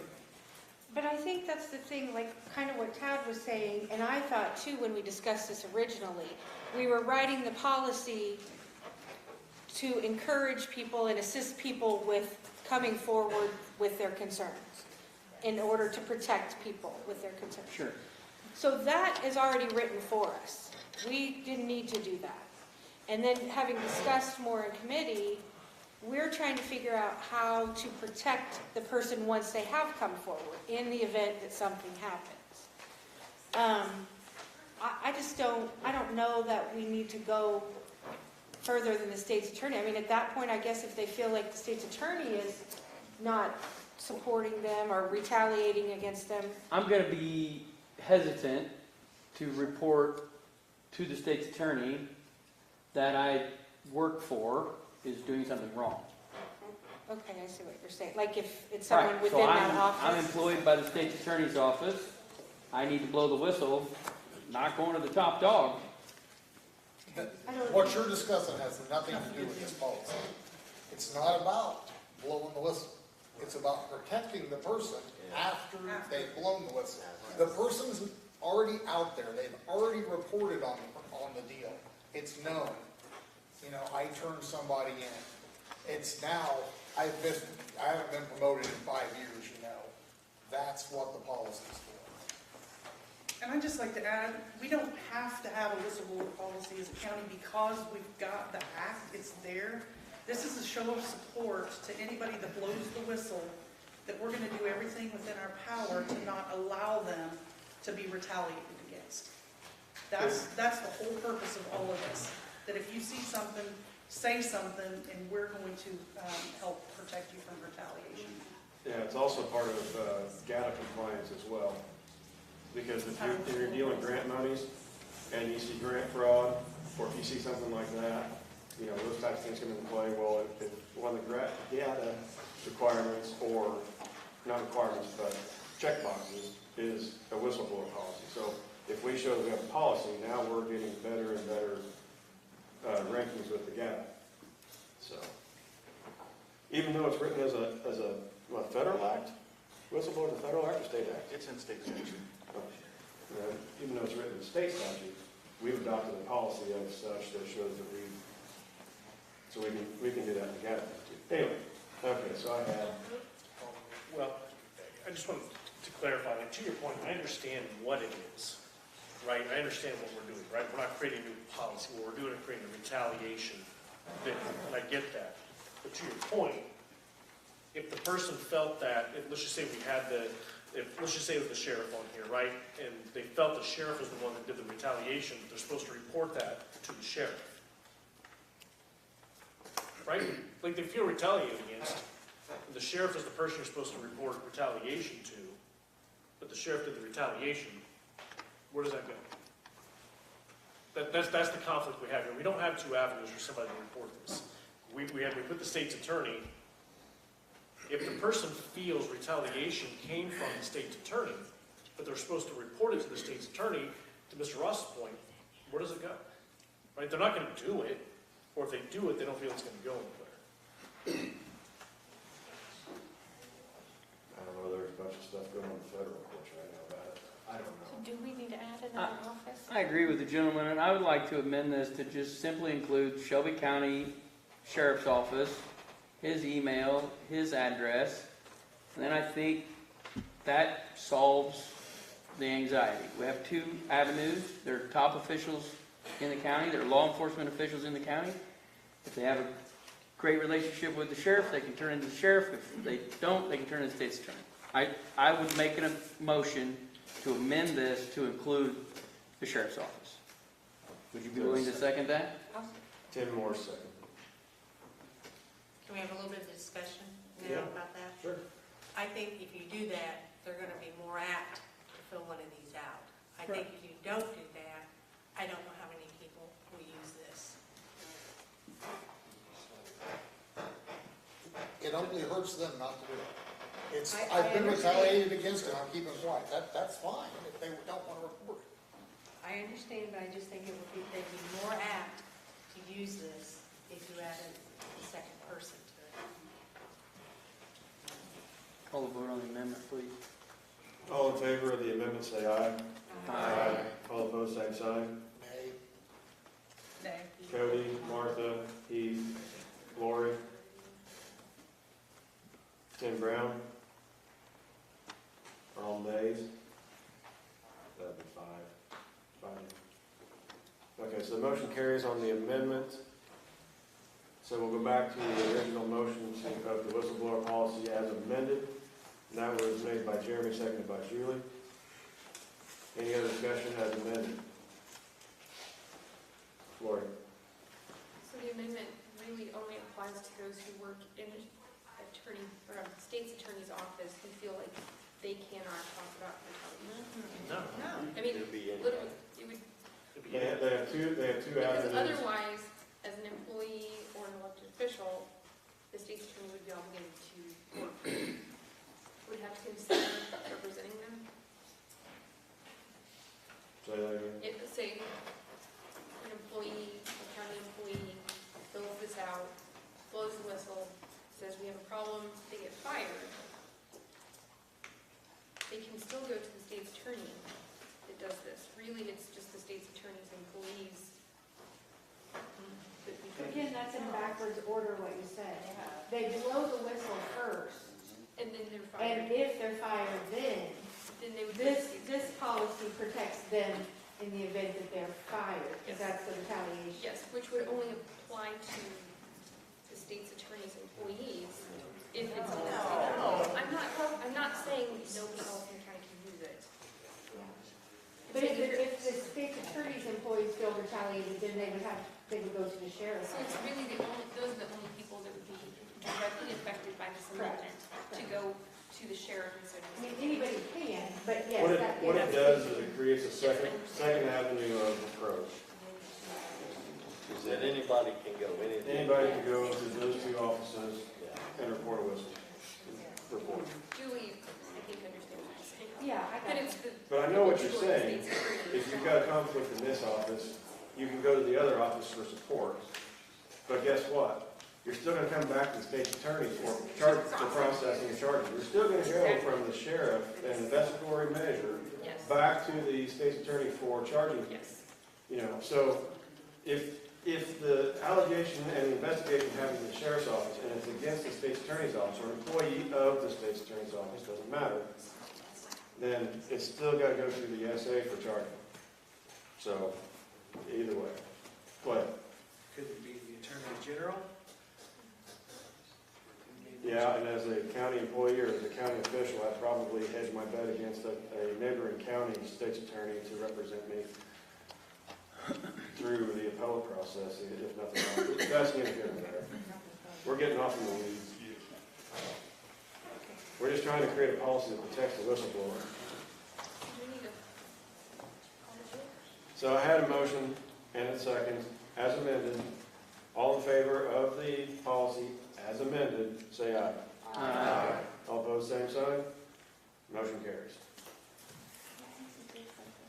Okay. Social media policy, was that the one you wanted to pass? Are we gonna pull that one? Yes. Yeah, we haven't heard back yet, so we're gonna pull that. All right. Passing over 15. Item 14 is discussion and vote to approve a 3-month MyTech contract extension. Basically, this is a contract extension to maintain services through this abbreviated budget cycle until we get to the next contract. Dave makes the motion to approve the 3-month extension. Martha seconds it. Any discussion, questions? Yeah, I I had a couple of phone calls that mentioned that there might not be cyber insurance coverage. So since we're in this, I mean, we're in this realm, that there might be some lapse in coverage or maybe not coverage for cyber. And so with some of the offices not using these services, what exposures do we have?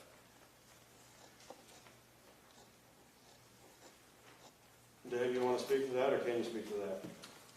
I can't speak for the insurance company, but I can speak to the fact that there are systems in this courthouse that they will not allow me to put my services on. Right, the highway department's not currently, but we're working that direction. We're working on that right now, but I'm talking about in this building right here. Yeah. So, that's an insurance question, we're talking about his contract. for Right, services. but his contract, right, so we have loopholes here now in the protection, correct? If one of those machines in here happens to get infected and takes down the courthouse, I'm not responsible because my services are not on it. Are there other services though on it? Not proper services that need to be there now. They're running home edition software, not business edition software. And they are running, a perfect example is I received an email from an employee in one of the offices wanting to know why my software was on her machine. But she did not give me permission to put that software there. She was the one that was managing those services, and she would take care of that. That software had been on there for 14 months before she noticed it was there. If that had been a hacker, there would have been 14 months of data going to that hacker.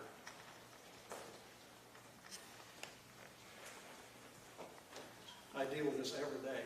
If these people think that they cannot be hacked because through an email or clicking a link, they are sadly mistaken.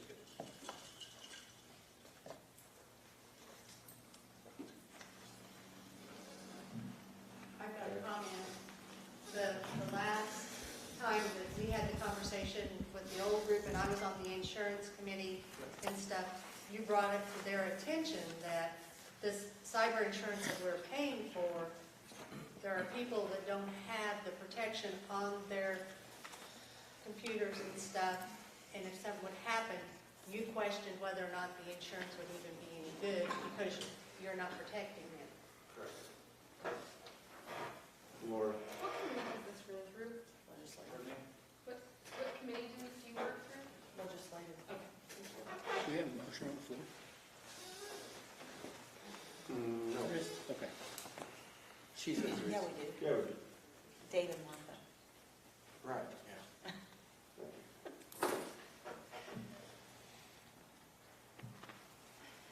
Okay. Any other questions or concerns about the 3-month MyTech contract? I guess I'm just curious, we approve that we're paying for something, but what are we getting if we still have an exposure? Does that make sense? I mean, we've locked the west side, we left the east side of the building open. And again, I'm not an expert, so I'm going to use very long terminology, right? I just know what was brought to my attention that, like, we've left part of this open. And so if we've left an opening. Are you referring to item number 15 instead of 14? I'm just curious. Well, I mean, yeah, I suppose that's possibly true. Okay. I mean, I guess, yeah, they're tied together. I mean, they are tied together. I mean, we're approving the extension, then we're approving the cost. No. No, this is the service contract that he provides the county. Okay, then. And then the other part is the firewall upgrade. So bundle up everything I said, and we'll talk about 15. So, all in favor? No, it's money. Yeah. All in favor, roll call, please. I gotta get my line in. Mark Bennett. Yes. Teresa Bain. Yes. Cody Brand. Yes. Tim Brown. Yes. Carol Cole. Yes. Julie Edwards. Yes. Martha Bernhaber. Yes. Clay Hardy. Matt Kessler. Yes. Tad Mayhall. Yes. Keith McCormick. Yes. Tim Morse. Yes. Lori Nelson. Yes. David Ogden. Yes. Bobby Orman. Yes. Sonny Ross. Yes. Mitchell Sheff. Yes. Don Tate. Yes. Brett Wallace. Yes. Jeremy Williams. Yes. Motion passes unanimously. Okay, motion carried on the 2-month contract. And now we've got the discussion vote, firewall upgrades at the estimated cost of $89.35. And there's supposed to be a period, not a comma. So that's not, yeah, $893,000. So it's $89.35. Not to be confusing comma with periods. That's a less than $10,000 amount. Okay. Dave, you want to speak to that one? What it is? The firewall is installed at the sheriff's office. It's Oh. the main point of contact between the IRS service and all the services that are provided at the courthouse. It's the security devices in place. We do web filtering on it to keep out hackers. We do, there's licensing that goes along with that. Because of the cost, there's a lot of equipment in the courthouse and sheriff's office that's expensive equipment. We have it set up on the rotation every 5 to 6 years to be replaced to stay up to date with the technology. This coming year, the '24 budget is the year to replace the firewall. The firewall is going end of life in '24. So the company that manufactures that has, they're running the promo right now. If we will upgrade basically 3 months early, we'll save $1,500 on the cost of the firewall. So as long as I have the firewall purchased by the end of September, that price is good. If not, then it'll go up $1,500 if we wait until next fiscal year to do that. Right, and the reason I put it on the agenda for this month is so it could be approved for the purchase to be made and then invoiced prior to the end of the month. And we can pull it out of contingency funds or something like that. So the funds are there as far as that goes. So I thought getting it done on this side of the year would be pretty than doing it in another year. I'll make the motion. Martha makes the motion to approve the firewall upgrades. In a second. Matt Kessler seconds. Any discussion, questions? Mark? So this would go from an estimated cost to the actual cost? So, yeah, I don't have it's 1280, 1208 was the quote, the bid, whatever the dollar amount that they had. I remember as 1208 was the bid number, or spec number. Yes. So 1208 is the estimate number. Yeah.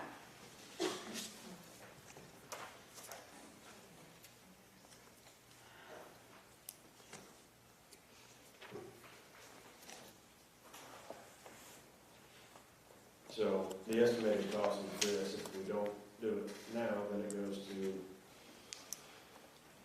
roughly 10,400. So And this is for a year, is that right? this is for several years, 3 years. And at the end of 3 years, then the only thing you rebuy would be the licensing itself. You don't have to rebuy the device. You just have to pay for the licensing for another 3 years. Any other questions on this part? Well, everything I said before, just Right. rewind it and now apply it to this topic here, is, we can have the firewalls in place, but we have openings, right? Like we have things can be gotten into still. I think that can be sent back to legislative committee to deal with, because we're not gonna solve that problem tonight. Right, and I'm just here for, again, I didn't fully understand everything, and I'm trying to get an understanding, but also I think awareness that, we still have an open door. Right. Lauren? Can, I know last month there was a possible hire available. Would you be able to add more computers or something later? I'm sorry. Would you be able to add another computer or another device later? Or not device, Yeah, it's a lump sum contract.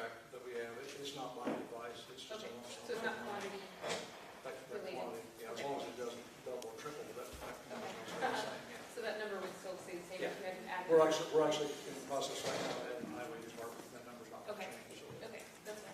Thank you. Just for clarity, the $7,915, that's the 36-month licensing fee, and the $2,479 is the hardware fee. Is that correct? Correct. Okay. Any other questions, concerns? Hearing none, roll call, please. Mark Bennett, Yes. Teresa Bain, Yeah. Cody Brand, Yes. Tim Brown, Yes. Carol Cole, Yes. Julie Edwards, Yes. Martha Fernhaber, Yes. Clay Hardy, Yes. Matt Kessler, Yes. Ted Mayhall, Yes. Keith McCormick, Yes. Tim Morse, Yes. Lori Nelson, Yes. David Ogden, Yes. Bobby Orman, Yes. Sonny Ross, Yes. Mitchell Shuff, Yep. Don Tate, Yes. Brett Wallace, Yes. Jeremy Williams. Yes. Motion passes unanimously. All right, motion carries. Item 16. Item 16 is discussion and vote to allow Public Safety Chair Don Tate to work with the state attorney to obtain an architect to assist with bid specs to repair and replace windows in the courthouse as outlined in 50 ILCS, which is the Local Government Professional Service Act. Upon recommendation of the Public Safety Committee, item tabled by Furninger at the June 8th meeting. So, Martha, would you like to untable the business? I'll untable it. Martha is taking the business off the table. Is there a motion to put on the table now? Is there a second? Cody seconds it. All right, so the motion by untabling brings back business of item 16. It was seconded by Cody. Discussion. Don? We, originally, I think this got tabled because there was discussion that we had, the county had a working agreement with Hudson Associates out of Effingham in regard to a number of things. Myself, Bobby, and Sonny visited with Mr. Utz about 2.5 months ago. He was to come back with some information for us about doing things. He gave it to me finally about 10 days ago, and what he gave me didn't make any sense to me, nor I think make any sense to my committee members when I showed it to them. So we feel that we no longer need to have a working agreement with us and Associates. We need to go out and find another architect firm to help us figure out what we want to do with these windows. That's the reason for putting this item on the agenda. Okay, so the window specs that we walked out of Hudson Associates with, those specs are no good. Because I thought, I was really, when I left that meeting, I thought, we've got everything we need to submit an RFP for multiple different avenues. We could go full on replacement, we could go full on restoration with those specs. I didn't see that we had that. And that was my opinion, and that's because he sent me a number of like 15,000 to 17,000, and I don't know whether that was to go out and get bids on what we needed, what it was going to take to do this. But when I called him to find out about that, he has never returned my call. I sent him an email, I called him, etc. He did say because 4% of whatever the project was going to be his fee, but that's what I know. Are the plans or whatever you both are referring to for historic / period type windows, or something that's more modern, efficient, effective? The way I saw those plans was that hole is 6 foot wide by 23 feet tall. Put a window in it. I don't care if it's a replacement of a restoration or completely stoning the thing in. Those were replacements, Bobby. I know, what I'm saying. That's what he was talking, that number that was on there, which was from 2016, Yep. which who knows how accurate that is, was for a replacement window. Right. What I'm saying is, prices have changed, but the dimensions haven't. And those dimensions were on that schematic. Correct.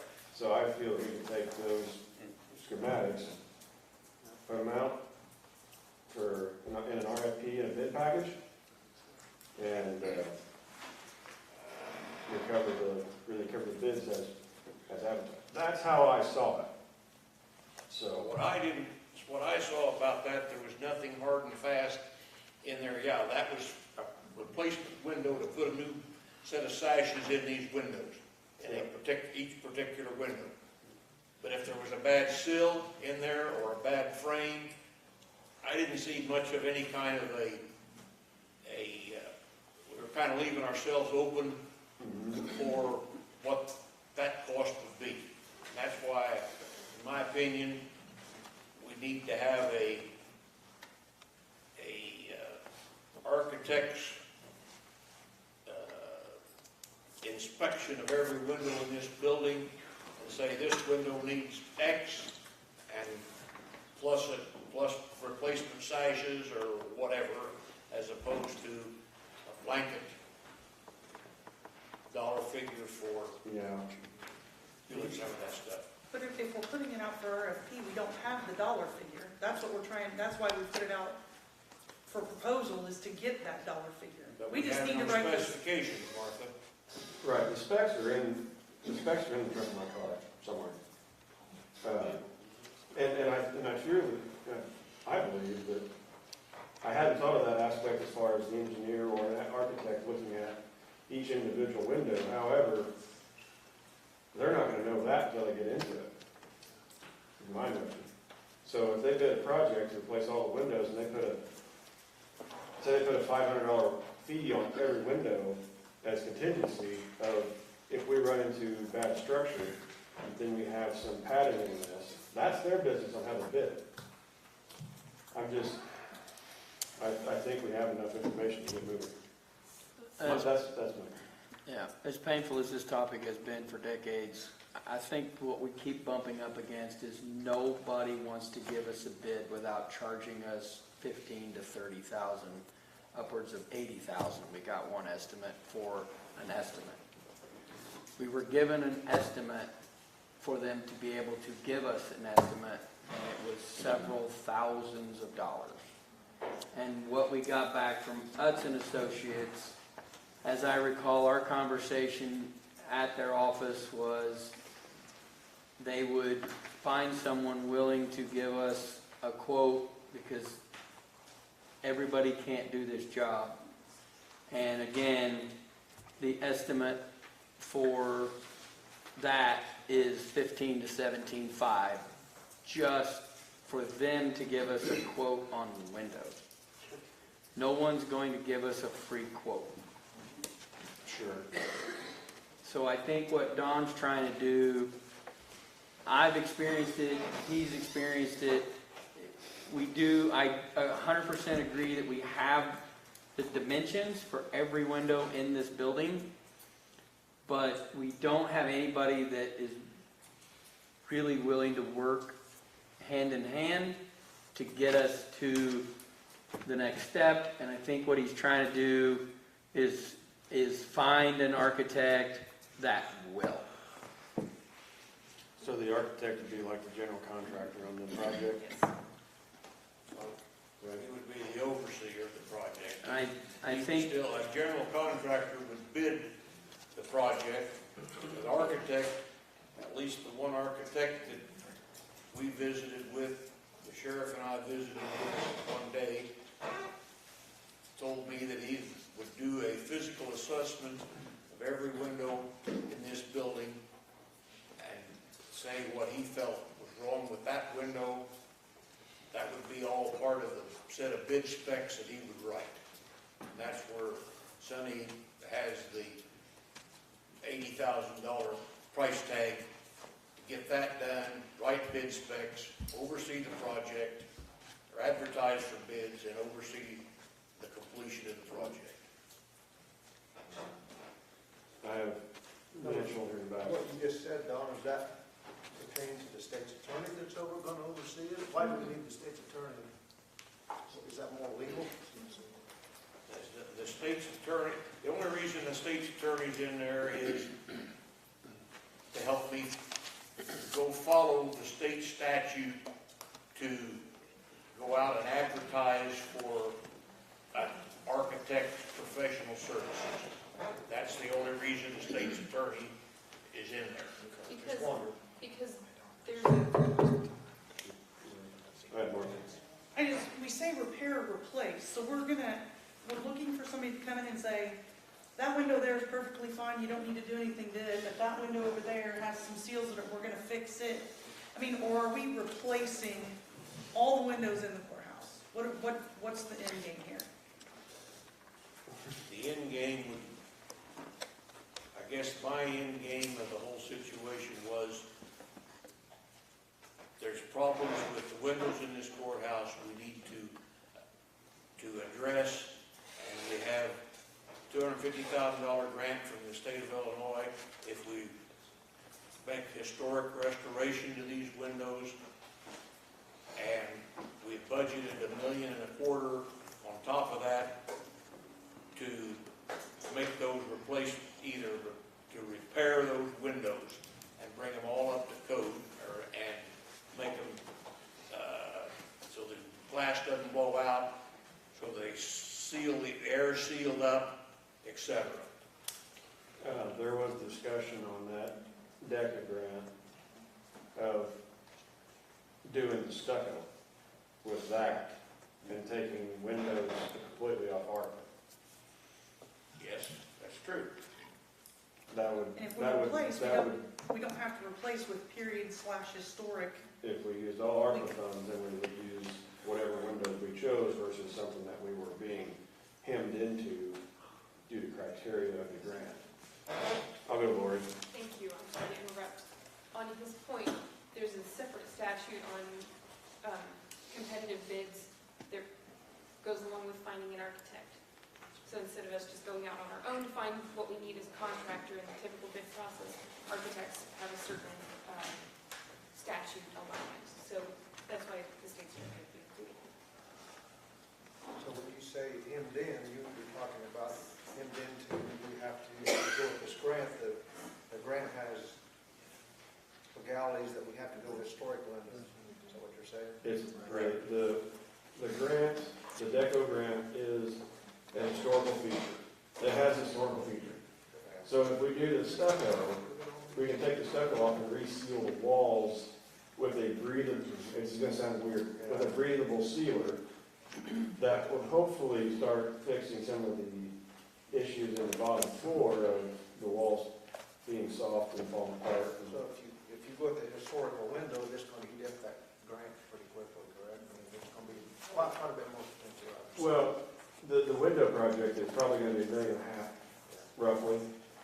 So if we use the DECO for any portion of it, we're going to be using that for part of the windows, so let's just not use it on any of the windows and go to a different building project that would be savvy to the grant.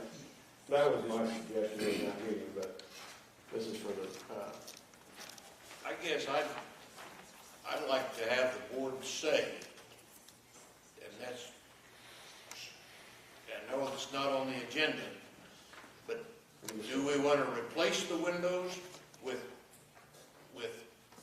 using replacement windows and repair the framework and so forth as necessary, or do we want to do historic restoration of the windows? That, to me, that's where we need to make a decision which way this board wants to spend the money, and then at that point in time, then we can go out and get bids to do it.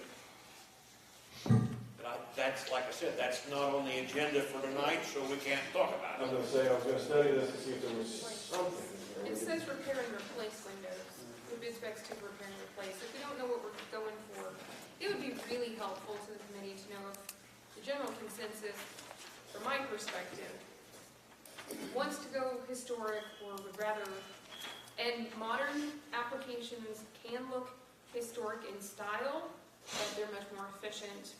Well, that's debatable, I guess. There's an There's an There's an efficient, efficiency historical issue. looking. and a price issue. We just need a little direction as to which direction to go. That would help narrow the field so that we can actually accomplish more. I mean, I think we have an architect now, if the board says, hey, we want to restore, or we want to replace these windows. Work us up and get us bids for restoring these windows. Or not restoring, but replacing these windows and fixing the casings as necessary. If that's the way the board wants to go, I'm perfectly fine with that. But we beat this thing to death for, well, since 2016. So whatever. Cody's called the vote. Is there anything you want to Yes. slide in real quick? Yes.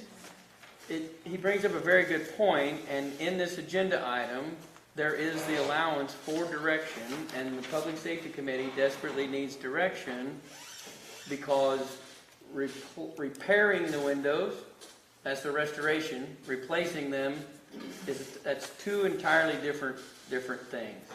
And that's been a major struggle to figure out which way we're going or not going, and I would like to interject that the HVAC system in this building was installed with the understanding that new replacement high-efficiency windows would be installed. So I think, in my opinion, replacement is the way that we need to go, and we need to let the chairman know that so that he can go find an engineer or architect or whatever and get this going. Okay, so Thank you. Thank you. We had a motion by Martha and seconded by Cody, sorry. We've been in discussion. I'm going to make an amendment to item 16 to strike repair. Second that. Seconded by Sonny. Discussion on striking repair. Can I ask a really quick question? Did Don say that if we decide to replace instead of repair, that we already have those plans? Did I understand that? I think we probably have, us and associates have dimensions of all the windows. Yes, we know what that is. So we can move But I forward. don't know I can't say whether they know enough to give us to advertise for bids for what repairs might be necessary for the framework around the window.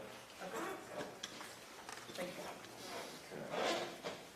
So my amendment was to strike repair out of the main motion. And I had a second. Where did I second that? I did. Sonny seconded. All in favor of striking repair, say aye. Aye. All opposed, same sign. Motion carries. That amends the main motion to replace windows. And then go back and vote on the main motion. So that Bobby, makes the main motion done. if that was, since that seems to be the opinion of the board, I don't feel that we need to do anything with this item, with this agenda, because we already have an architect, I think, that we can work with to do that. Do you not agree with that, based on our conversation with them? Yeah, we can finish through, we can follow through with the agenda. Why do we need to find an architect if we already have one? I know. You can obtain the one that you already have. Okay, What we that's just fine. did was, we struck repair. Okay. So now, the board's giving you direction Okay. on how to proceed in committee, Okay, very good. okay? So we've got to continue with the main motion. Okay. Even though, yeah, I understand. So the main motion, as amended, will be discussion and vote to allow public safety. The public safety chair and the state's attorney to obtain an architect to assist with bid specs to replace windows in the courthouse as obtained or outlined in 50 ILCS 510. Okay. All squared away? Yep. We're not spending any money? All in favor say aye. Aye. All opposed, same sign. Motion carries. I think Carol had Bobby, a I have question. a question. Okay, so, we've dealt with a lot of Amishmen during our 53 years in business. Jake actually talked with some Amishmen who specialize in making windows, because I know that they've looked at different companies that make windows. They will remove them and install them. He has all the information. If anybody on that committee wants it, somebody to get in touch with. There's your point source, and that could be settled out in the bid I process. mean, it would be good, but at least he has, can Jake say anything about it since he's, okay. We're at 9:20. Okay. We'll get by comment, and then we can absorb the information and get out of that. Okay, so item 17 is discussion and vote to approve resolutions to transfer parcels from Shelby County as trustee to their new owners.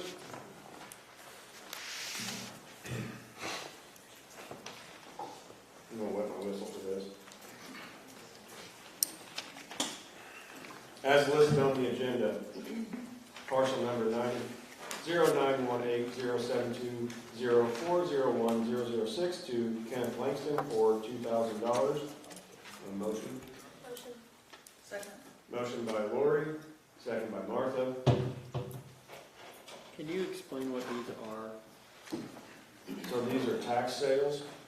Auction, trustee takes them to auction. It's a sealed bid auction that the trustee handles. And so these were the winning bids, and then it's just to put these parcels back on the tax roll because it happened since the trustee had got them at tax deed. And this is a result of delinquent taxes? The trustee, yes, got them because of delinquent taxes, had to run the process, and had to apply for the tax deed, and then they take them to auction every year. We have certain parcels that go to auction so that they can go on back on the tax roll. Do we have to vote on these individually, or can Yes, we like, vote? can you bundle them, and anybody can make an amendment? Make a motion and we bundle them together. I made a motion. I made the motion. Would you like me to rescind my Yes. All right, motion? withdraw them. Yes, please. All right. So I'm gonna read them all. I withdraw my motion. Let's withdraw my second. Starting fresh. Okay, so I'm gonna read them off anyway, then we'll take a omnibus vote here. So the first one is, as I read. The second one is 723-1615405-003 to James Carlock for $3,500. The third one is 723-1617303-004 to Steve Seaton for $3,000. The fourth one is 1614-35-13-312-002 to Tucker Tubal for $900. The fifth one is 2013-07-18-303-008 to Decatur Industrial Reuse Limited. Nathan Zuba for $28.79. And then the last one is 2072-0000000014 to Gary Purcell for $828.01.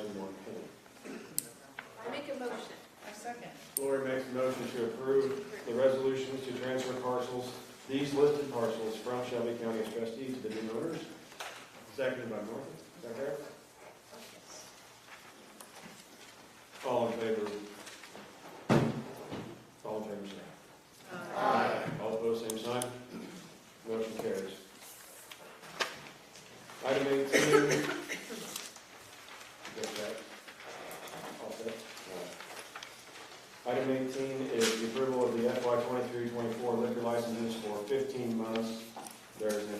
list in your board packet. Make the motion. Jeremy makes a motion to approve, Mark makes the second to approve. Any discussion on the listing as presented? Hearing none. Just so everybody knows, it's a 15-month term to encompass the full duration of September 1 through November 30th of next year, I believe, at the end of the next fiscal year. The fee was cracked open to also encompass, we didn't change that, did we? We changed to from 600 to 750. Right. Yeah. It takes 15% and adds it to it to include the 15% of the year that we're tacking on. So, any other discussion, questions, concerns? Hearing none. All in favor say aye. Aye. All opposed, same sign. Motion carries. So item 19 is discussion and vote on what budget account line item the electronic timekeeping system will be paid out of for setup, training, and installation. Is there a motion to set some business on the table? Mr. Chairman, I'll make the motion to use the ARPA funding for that expense. Out of projects? What's that? Out of projects or administrative, or we're looking at, I think administrative line. Not sure what all lines. Projects. So you make the motion, we use ARPA projects fund to pay for the setup, training, and installation. We get a second on that. Heath seconds the motion. Any discussion? Hearing none, all in favor say aye. Aye. All opposed, same sign. Motion carries. Item 20 is committee reports. Open the floor up to whoever, if they want to talk about committee. We've talked about a few already, so any others out there?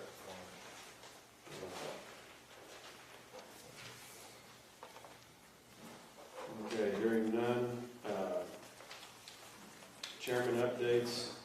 I got correspondence from Zach at PGI. Basically, we're in the process of officially writing the easement and getting things set up. The archaeological survey came back as flying colors. We're good to go there.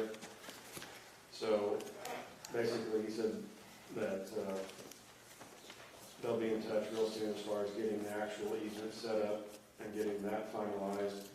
And since we're kind of in the middle of things, once we get our easement set up and going, then they can work out from there, basically, if I remember the conversation correctly. So, other than that, we'll move on to appointments. I have Linda McBee as a trustee to the Herrick Fire Protection District for a 3-year term to replace Katie Miller, who resigned. Is there a motion on that? Jeremy makes a motion to appoint, seconded by Brent. Any discussion? Hearing none, all in favor say aye. Aye. All opposed, same sign. Motion carries. And then the next one is Jeremy and Heath to the Farm Committee. Is there a motion? Mark makes the motion. Is there a second? Don makes a second. Any discussion? Hearing none, all in favor say aye. Aye. All opposed, same sign. Motion carries. 23, correspondences. We had, I've kind of gone through my correspondences. In 24, old business. Anybody have anything they'd like to speak to in old business? Dave. I have some papers I would like to hand out to all the board members. See if I have them correctly.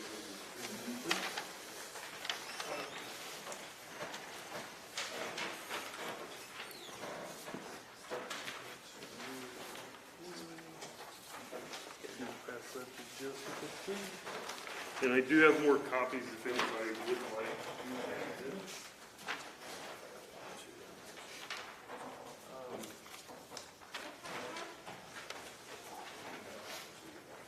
I want to address this to Shelby County and the Shelby County board members. make you aware we're in a, Could you speak up and then kind of speak this direction? okay. We're in a situation that I became very aware of recently, and I'm trying to put this out a year in advance. As of August of 2024, a year from now, the budget will be out of balance, and I was elected to inform and watch over the county for the people of the county. As a taxpayer and a board member, I would have to ask the question, do we farm the farm for social satisfaction, knowing it could be instead used to offset part of the jobs of 7 deputies? Do we sell the farm so that the interest from the capital of this sale can help sustain the sheriff's department? We have to look at all the time spent in committee, board meetings, and disagreements that not everyone is always going to agree on, but it has gone on for too long in my personal opinion. If we farm, we have to actually budget money to put the inputs out, which is tying up more of the taxpayers' money.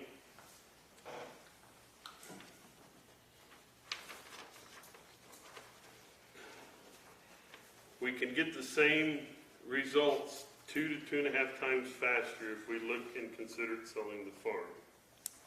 We would not have to budget money for expenses, not have to have farm meetings. We would be able to avoid a lot of disagreements. Each year we would be able to collect an interest check that could be used for all of us as taxpayers for benefit. We will always be able to look back and be thankful that the farm was part of our history, but I can't let it be part of it taking us down in history. These are not threats, but facts. I've been a leader in farming this land, but the deeper I get into it, I see that the farm does not provide for the county like it should. In conclusion, I say I pick our deputies over dirt. I need to be clear that it will not fix the sheriff's budget problem, but it will bring us closer to being in balance.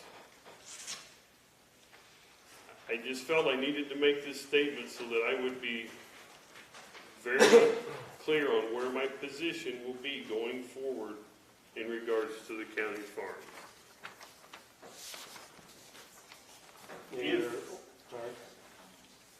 If we want to look at the documents, it can be just for information, and we can talk about it later.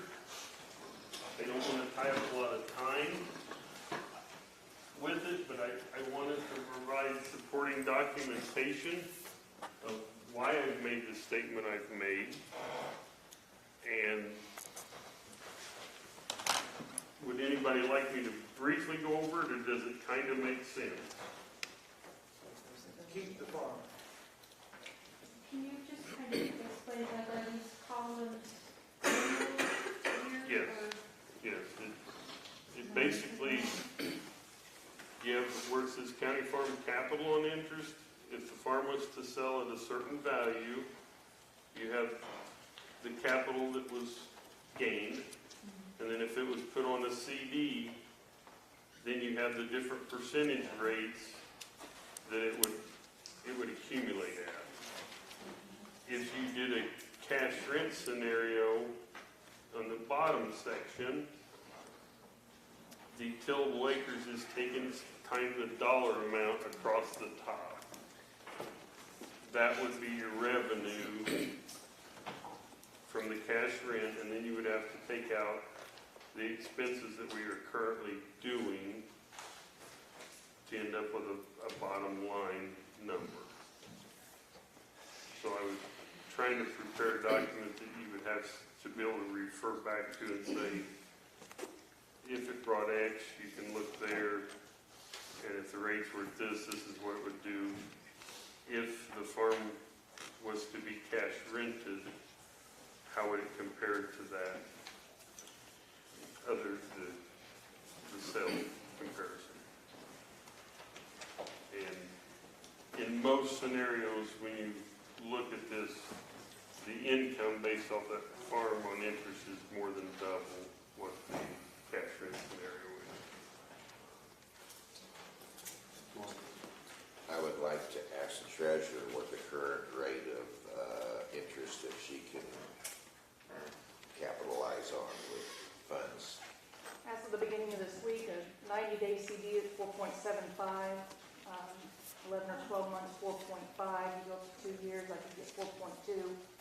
And you go to 3 years, and it drops down to 4.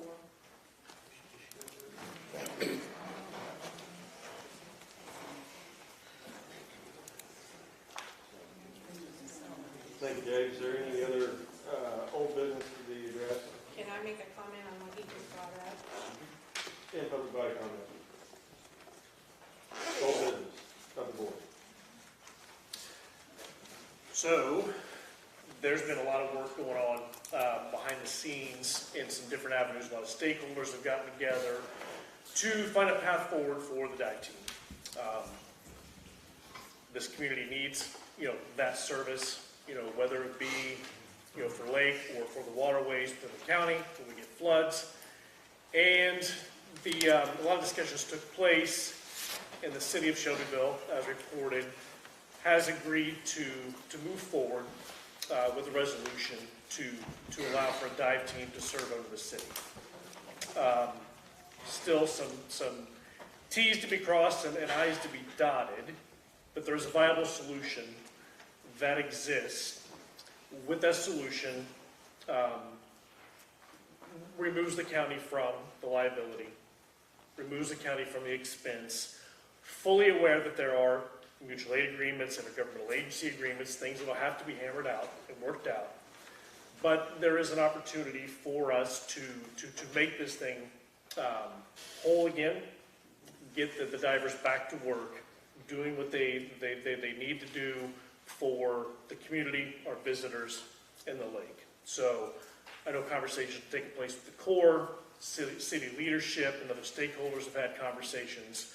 I don't have anything to offer or present at this time, but based on what I do know, in conversations with Mark, who's put a lot of work into this, so I appreciate Mark's partnership, that we do have a potential to move forward and get some solution to get the divers back in the water. Any other old business? Moving on to the approval of the claims. Is there a motion to approve the claims? So moved by Don. Is there a second? Mark, is there a second? Is there farm taxes in the approval of the claims, stack of claims? Yes, they are. I'm going to have to make a motion to amend the claims and remove the taxes. Second. Second by Jeremy. Mark. Do I need to make another amendment? So we vote on yours first, or? Yeah. Okay. All in favor of removing the farm taxes out of the bills, say aye. Wait. Well, we've talked about this before. Well, we have, All right, also, the contract for the farm was provided to us for this meeting. And the real estate taxes was part of it. As stated, Shelby County will apply for a tax exemption for the subject property. In the event subject property should be assessed and taxed pursuant to the process outlined in Illinois Property Tax Code 35 ILCS 200-11, it shall be the obligation of Shelby County to pay such taxes as are incurred during the term of this agreement. And that was in the what? That is in this year's farm contract. Kenny's farm contract. Oh, Kenny's farm contract? Okay, well, that just states that he's not paying the taxes because he's not paying leasehold. No, it says the county will pay But the I taxes. know, that's what it's saying, but I'm saying I don't want the taxes to be paid because it's not our place to pay taxes as a governmental agency. Okay, well, this was voted on unanimous by the committee Right. to be paid. Can't run a contract for legal purposes. So, And it was pending legal review that we were told didn't come back. right. So, any other discussion on pulling the farm taxes? Can we do this by roll call about how to pay it or not pay it? Well, Roll this call is an amendment.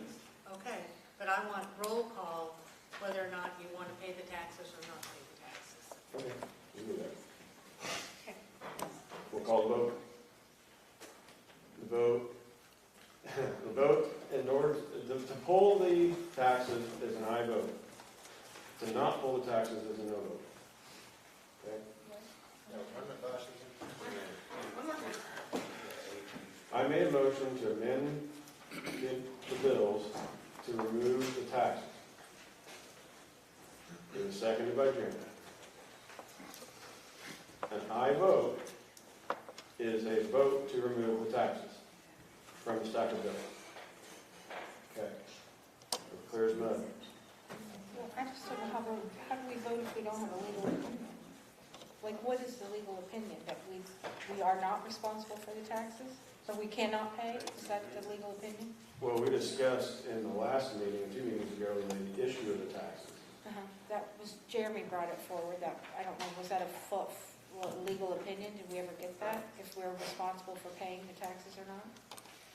Well, if we didn't get a legal opinion, then.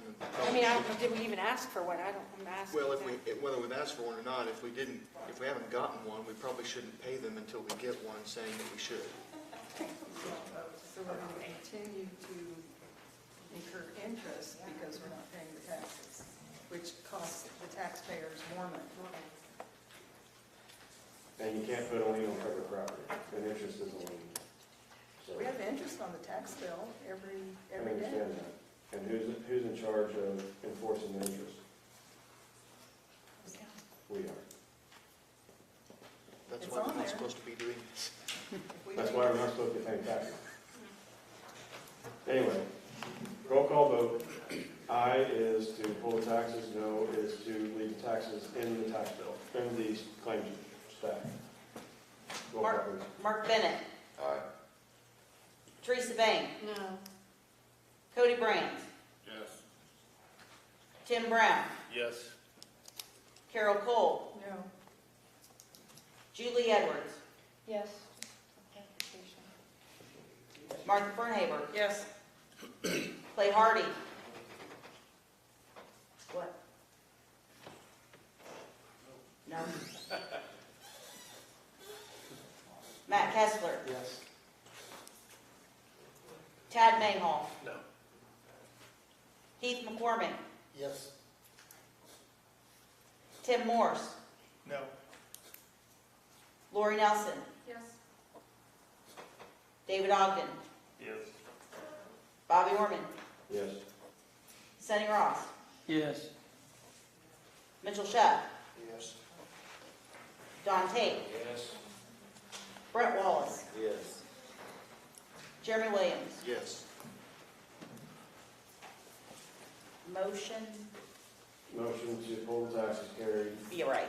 15 ayes, 5 nays. Was there another amendment to be made? Yes, I have an amendment. In looking at the bills on Tuesday, we inadvertently missed a late fee on a copier bill out of the state's attorney's office. Have you seen it? Wasn't the only office that had a late fee, just so y'all know. We caught the other ones and we pulled them. I just was pulling it on this one, okay? All right, just so y'all know. You know, I have an AG opinion. I mean, since the state's attorney's elected and he does have budgetary controls, it's not his fault, unfortunately, that we only pay bills once a month. And that money is in the budget to pay the copier bill and any associated late fees. While I know the county doesn't want to pay a $4.42 late fee, I mean, there is an AG opinion that says, once the board has approved the budget, the elected official, as the state's attorney, has internal budgetary controls over how that money is spent. And the finance committee is just trying to get away from late fee after late fee after, and it's not just that department, right? Right. It's a product of the way we do business as a government, and all we've asked is that the department heads contact those vendors and have the discussion with them of how we approve the bills. And I know Carrie Kingston, you She know, took care of applause hers, to yeah. her. Yeah. We Has anybody- made a note about hers. She contacted him, she got it worked out, very appreciative of that. Has anybody talked with him about this? We didn't, well, we didn't know about it. We would have noted it in our meeting minutes from Tuesday had we caught it. We missed it. Okay. Tad and I reviewed that bill, we both missed it, not intentionally. So had we seen it, yes, we would have put it in the minutes, it could have been shared with him. I didn't see your email until this afternoon. So What's your amendment? to pull the $4.42 late fee and ask the state's attorney to contact that particular provider, explain how we pay bills, how it works, ask them to waive that fee, and if the billing cycle needs to be amended, then amend it. Carrie was just able to get it done, so she could, you know, even give him some guidance on how she went about that process. Okay, so your amendment is to pull the bill with late fee on it? Just the late fee, just the $4.42 just late dollar. fee. Okay. Second. Second by Jeremy, any other discussion? Hearing none, all in favor say aye. Aye. All opposed, same sign. Okay, any other amendments? Can I ask a question? The bill for the MyTech, it did go before finance, even though, because I said it's gonna be an agenda item. Is it okay to pay the, We basically took no action on it because we didn't really have any guidance on it, and we felt that the whole board would. The server? yes? We voted to do that. Yeah, it was not really our. No, that was Place. firewall. The other part was the server that was. Discussion. That's what I'm talking, the firewall. Is it okay to pay that bill? The discussion and Since the vote board to approved. approve firewall and the estimated cost of $89.31, so we Okay, then voted I'm gonna to go ahead and approve issue the that. check then. Yeah, that was. Yeah. Okay. In fact, I think we decided since we saw it on the agenda, we would let the full board take care of it.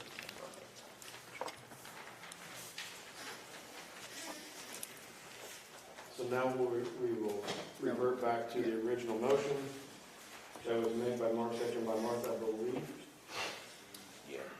Or Dawn seconded it. John seconded, sorry. I believe so. Motion made by Mark, seconded by John, so we will go back to the original motion. As amended, to hold the taxes and the $4 late fee. Now we'll go to roll call. Any other discussion before we go to roll call? Hearing none, roll call. Mark Bennett, Yes. Teresa Bank, Yes. Cody Brandt, Yes. Tim Brown, Yes. Carol Cole, Yes. Julie Edwards, Yes. Martha Fernhaber, Yes. Clay Hardy, Yes. Matt Kessler, Yes.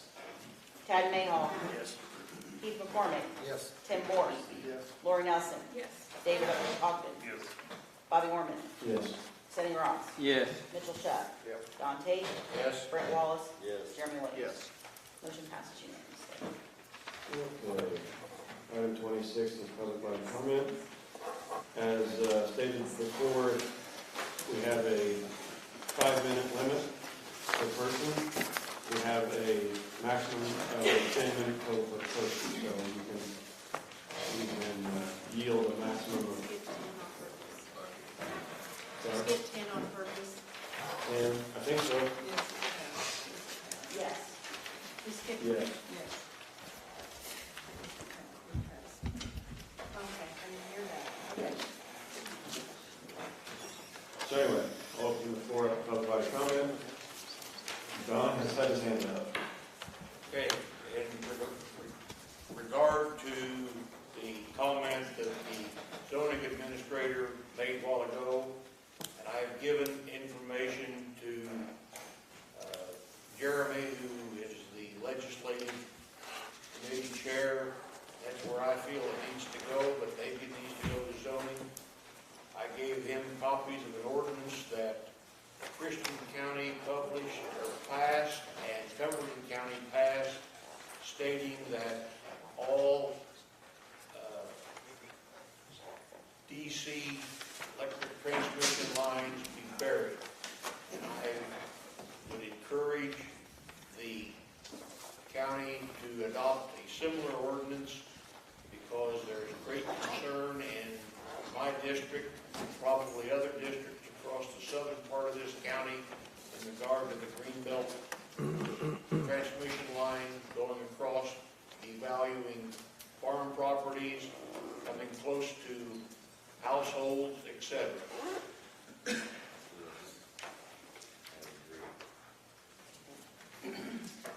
All right.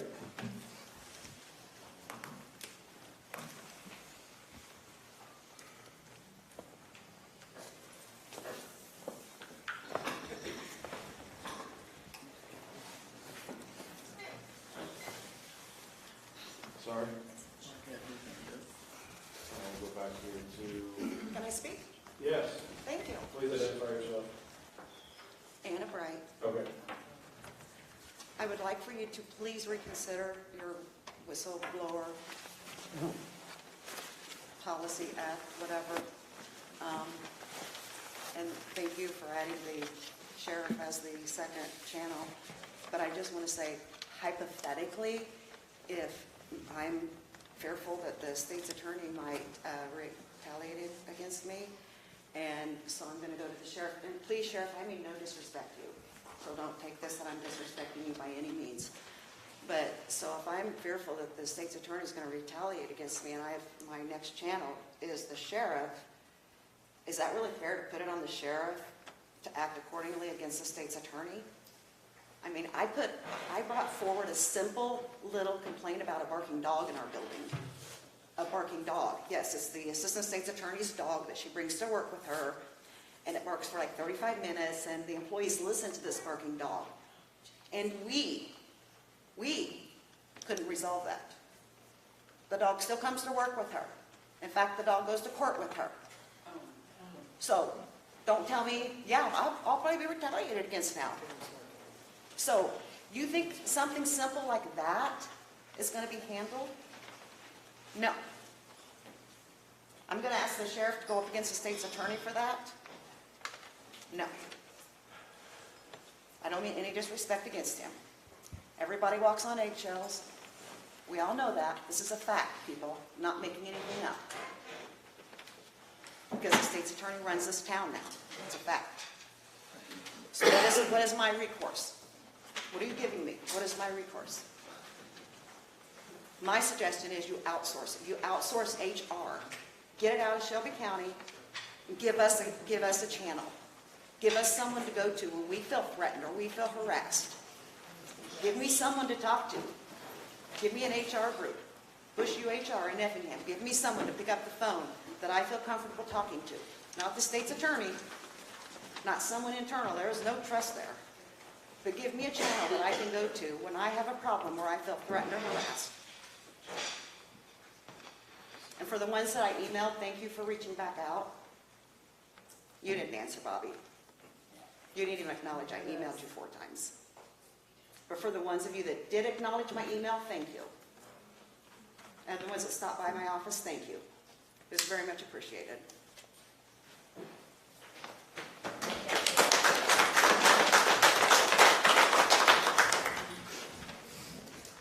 Other comments? Why is she allowed to bring a dog in the courthouse at all? Is it a service dog? No, it's not. I'm not allowed to bring my dog out in Sorry. public places. Who are you? Karen, Canada. All right. I agree with this lady. We have pictures of the dog. There's no service vest on it. She was point blank asked if it was a service dog, and told no. So no, it's not a service dog. So I have a my question is, why is she allowed to bring a dog into court if it's not a service dog?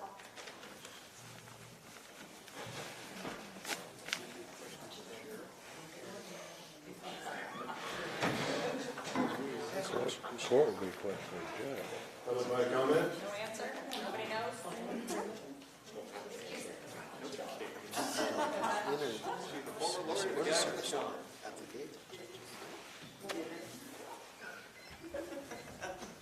Other comment? Yeah. Sir. Jeff Gregg, Shelbyville. So a couple things before I get lost in this. I want to thank Mr. Morris for standing up, Mr. Mayhall for his leadership, those ladies for having a backbone, Clay for your vote a while ago. Thank you. One thing I want to say before I forget is, I've known Brad Hudson about 50 years of my life, hunted with him, fished with him, played cards with him, went to ball games. If he tells you something, you can take her to the bank. I can tell you that. So anyway, I'd never been to a political meeting in my entire life until a month ago. Been a Republican my entire life. My entire voting life, I probably voted 90-95% Republican. The reason I showed up was because the dive team had a situation going on that smelled. I kind of smelled the rats from a distance, but I was like, I got to find out. And I came and I found out. And I thought, these Republicans are not the Republicans I know. You can call me a rhino. I probably am. I am a rhino. Because the Republicans that I have witnessed and the actions I've witnessed in this room the last month, not the Republicans I know. So I did a little investigating. What kind of Republicans are we dealing with here? What do we have? What are their actions telling me? What I came up with was, we have some Republicans who are hard right conservatives. And they have some, when you research what a hard right conservative really believes and how they act, they have some really interesting thought processes. And if any of this sounds familiar to what you guys have witnessed in the last year or two or three around here, you might. So the hard right believes that the government is impossible of doing good. That they are committed to ensuring that the government doesn't do good. They are looking for a small state. And more than that, a captive state, somebody to do their bidding for them. That's a hard right Republican. That their money entitles them. It even obliges them to rule over other people. They are workplace tyrants, micromanaging bullies. Those are some of the things that are describing a hard right conservative. Anti-democratic, majoritarian, and they believe that God's on their side and we're going to punish anybody that's not. I don't know if any of that sounds familiar, but it does to me. It's all about money, is what I see. It's all about money. Alan Spessard, the county farm, the dive team, Brad Hudson, the COVID relief money centered around. It's all about money.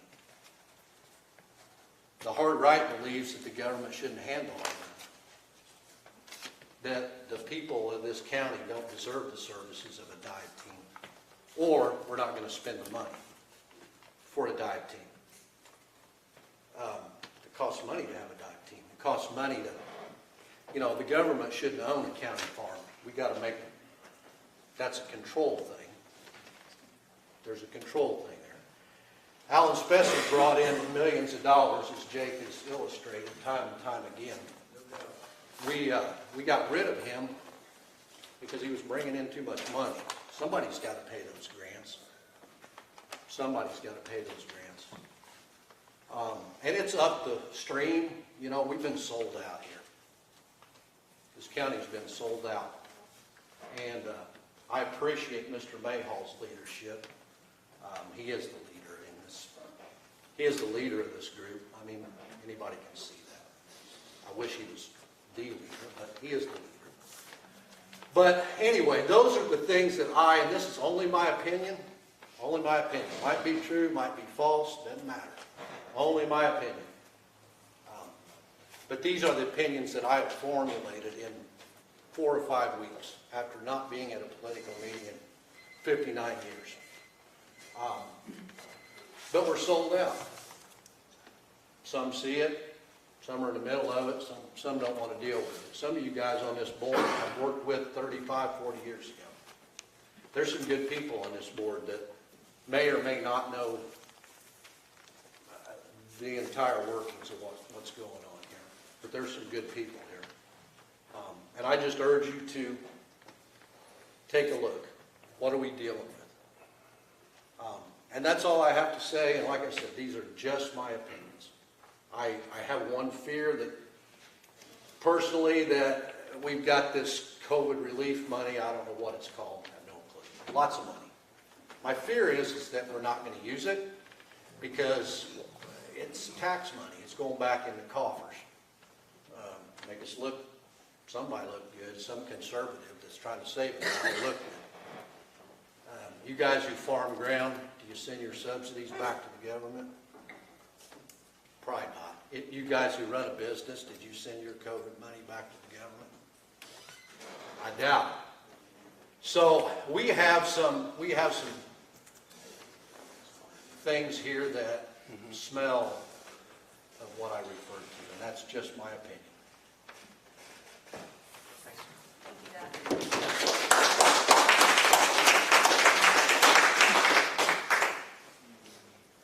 Somebody want to yield a minute 15? Sure. Who's that? And you are? Josh, thank you.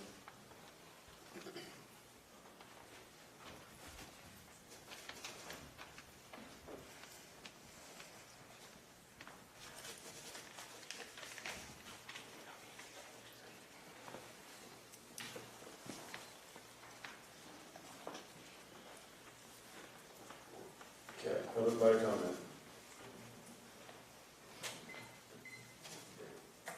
Yes, ma'am. Sandra Rubin, and I would like to ask if, since you're not paying the county the taxes on the county farm, why do I have to pay taxes on my land, my home? You know, what's the purpose of that? So I don't lose it.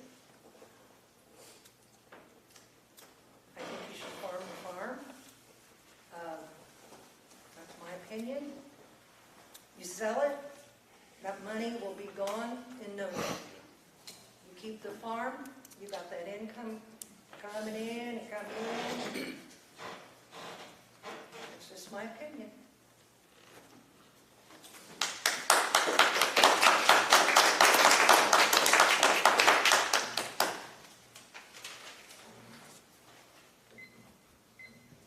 Public body comment.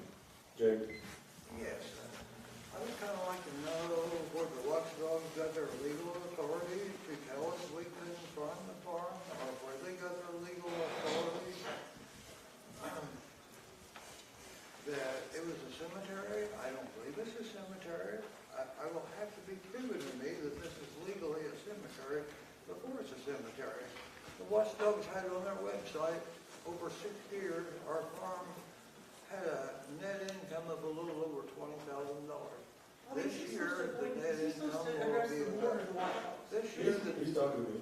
I'm talking. This year, our net income is going to be around $200,000. If you wanted to average the last couple of years, and the 6 years they're talking about, our average income would be right at $50,000. So I don't understand why this is going on. I don't understand why they said we could only custom farm when no one else custom farms. I don't understand why we can't farm when 28 other counties are farming the farm just like they said we can't do. I mean, after a while, this kind of gets ridiculous.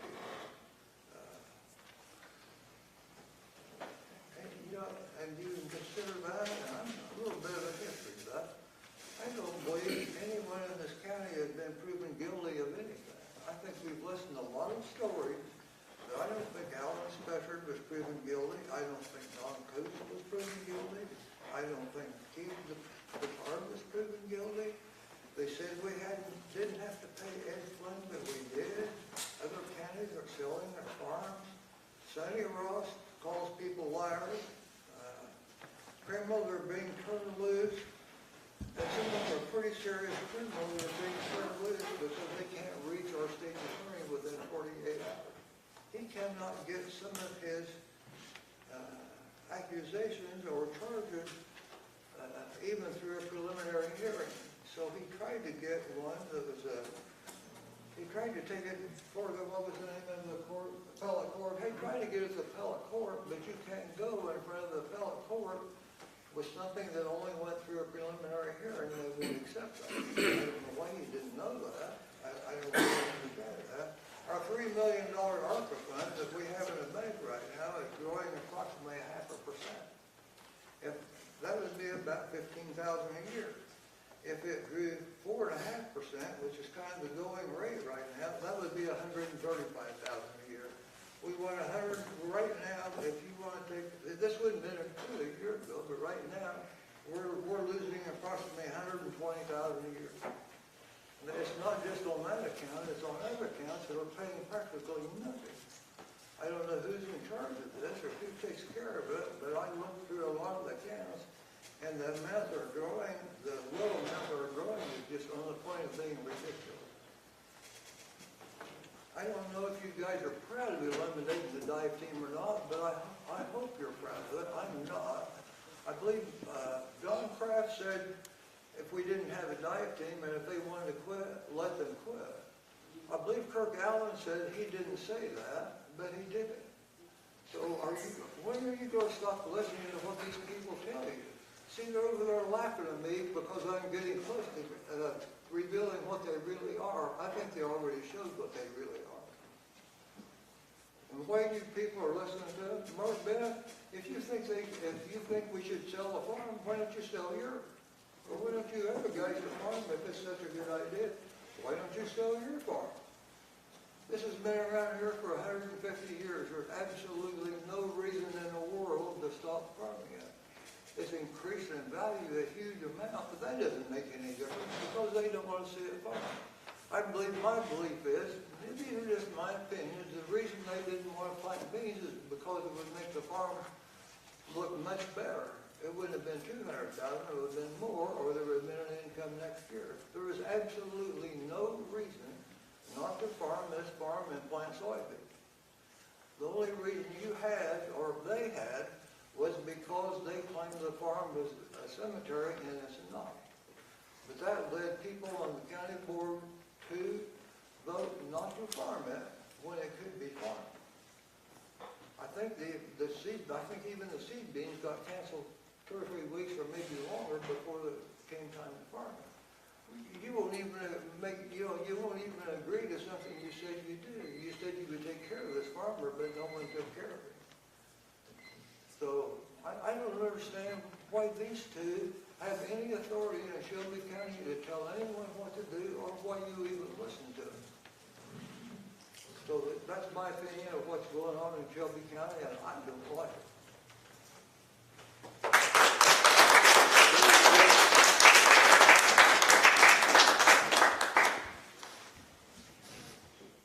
And laugh at me if you want to, I don't care. You already said I didn't know you didn't know what I was talking about, and you called your lawyer, called Chris Bain an idiot. I don't believe he's quite an idiot. Doesn't seem like it to me.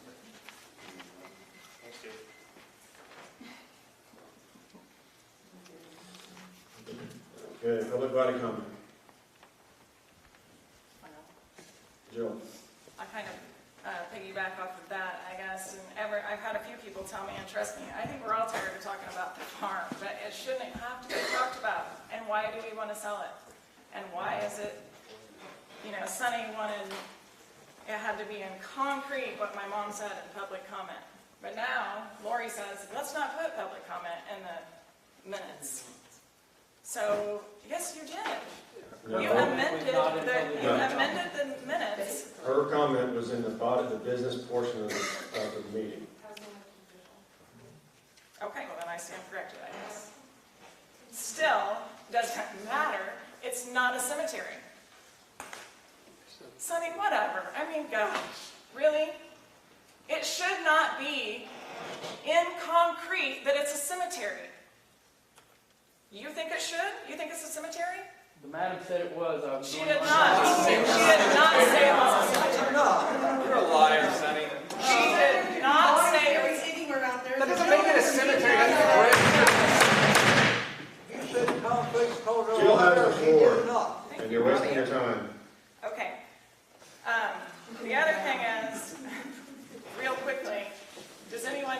you probably do if you look at the windows and all of that, but Sullivan, I guess you know, is putting in new windows in their whole courthouse. Might be something to contact them. I was up there getting a passport and they had like markers on all the windows for the numbers or whatever, and I heard someone say, I'd hate for someone to know your office number from the outside. She said, no, that's because we're replacing all the windows. I'm just throwing it out there. Also, I'm going to contact the library to see who their architect is, because they do a phenomenal job at the library to keep everything exactly historically correct. My other comment was piggybacked on hers, and that is, I was just curious, before she even said anything, do other counties have HR departments? Like for the whole county, like for the highway, the courthouse, the public, I don't know what all the things are, but do any other counties have like an HR person? Does anyone know? I mean, I guess you don't have to answer me, maybe you don't know. I guess I can call around and find out myself, but I just thought it just seems like a normal thing that a huge like entity would have. There's a lot of people and nobody ever knows who to go to. I'm not saying it's right or wrong, I just don't know. It just seems like it should be looked into since it's been talked about a lot. And I don't know, that's probably not got a lot of things on my mind. Kirk Allen, you made a mess out of Shelby County. That's true.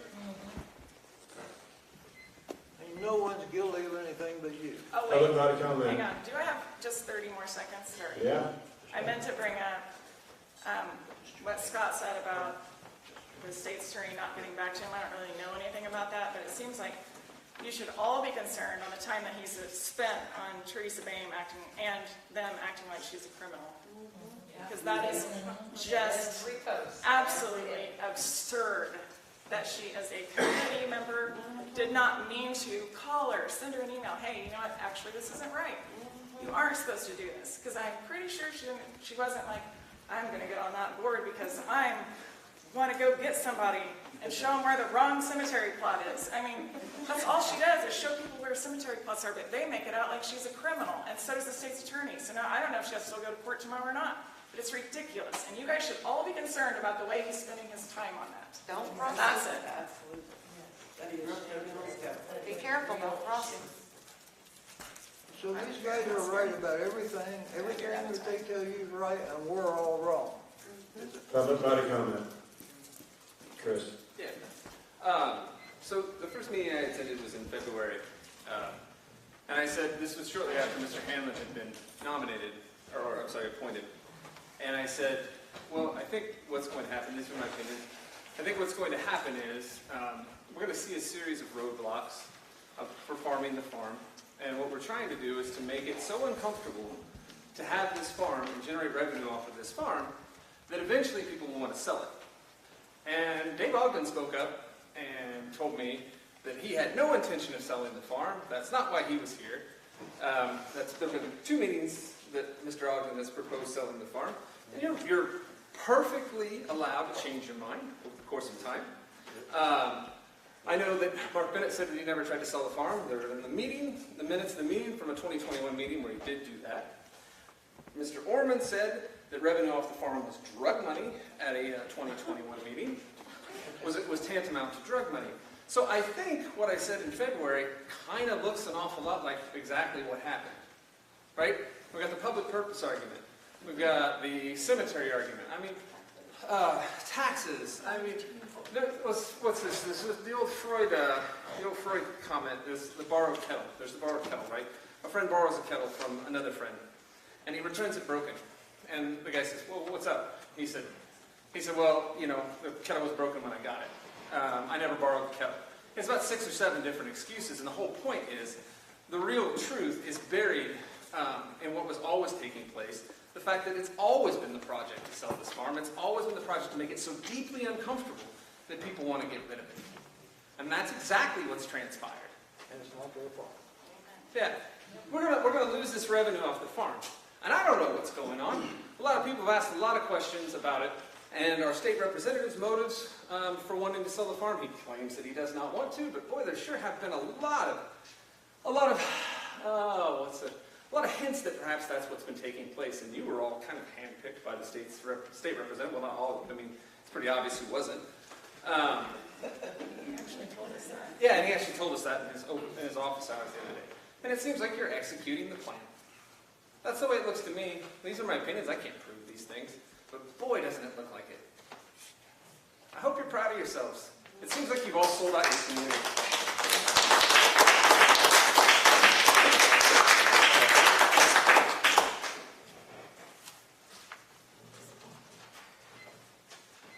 Public body comment. Public body comment, Tricia.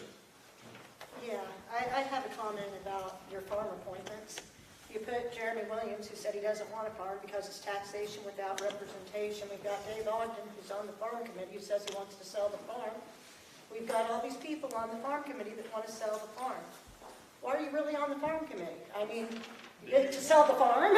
So you've got one person that really wants to farm the farm, but yet you put her with all these people that are against it.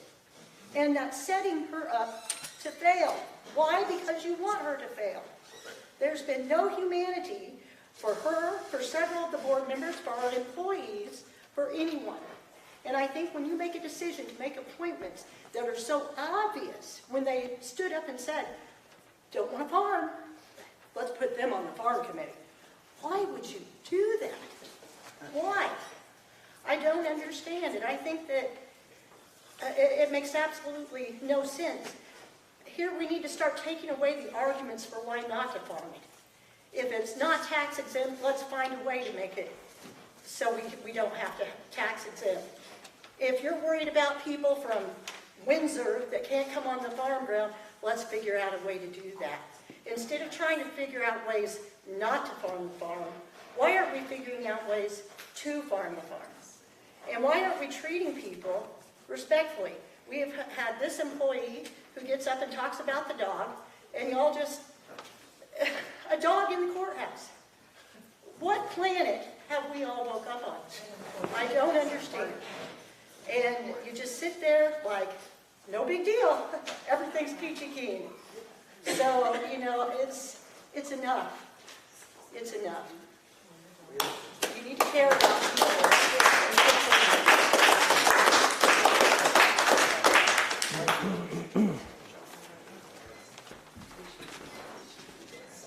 Public body comment. Public body comment, Teresa. I think if it's determined that we think we might want to sell that farm, it isn't up to this committee to do it. I think you need to put it on the ballot and let the citizens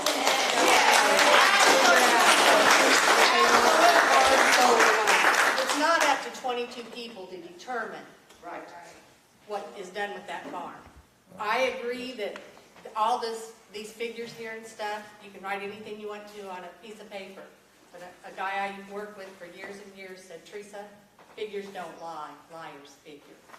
So, I'm not saying these are you're lying, but I am telling you that, it's my time to talk, I am telling you, as a member of this board, if that farm, if anybody here thinks it needs to be sold, it's up to the citizens of this county to determine that.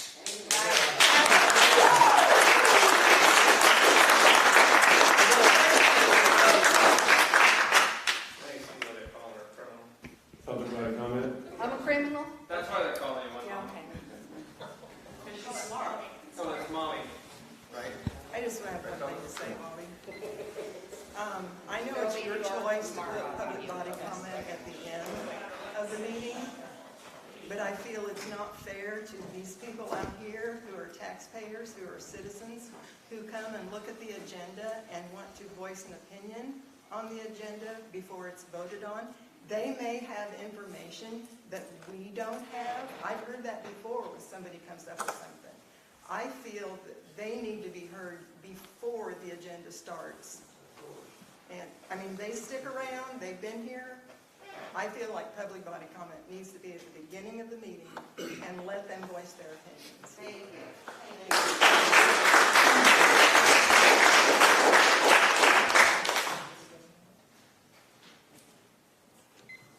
Public body comment, Julie. to what Carol said, if anybody doesn't know, the agenda is published 48 hours prior to the meeting, and it's posted on the website. So hang on. If there's something that you want to address maybe prior to the meeting, then I would encourage anybody to reach out to somebody on the board to share that information. There is a way to be heard before the meeting. I'm just letting people know that. Well, they won't email us back. Well, but you can email me with any concern you have about what's on the agenda. Did I respond to your email?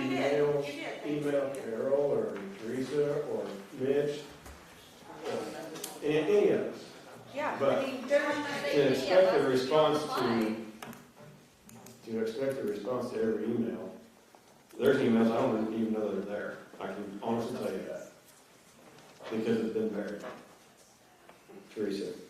well, I can vouch for that. I've emailed him, I don't know how many times about the dive team.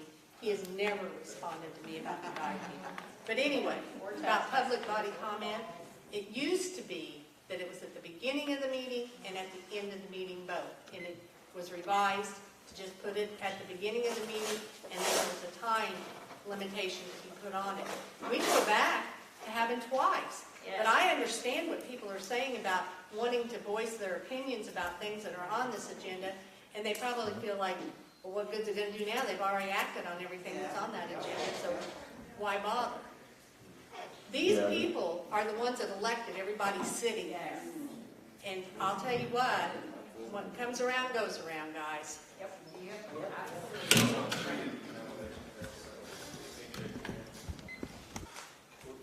Before we was on the board, then we went to farm, whether it was agenda for farm committee meeting, so Stu Fox Farm on the ground, everybody knows pretty much about that.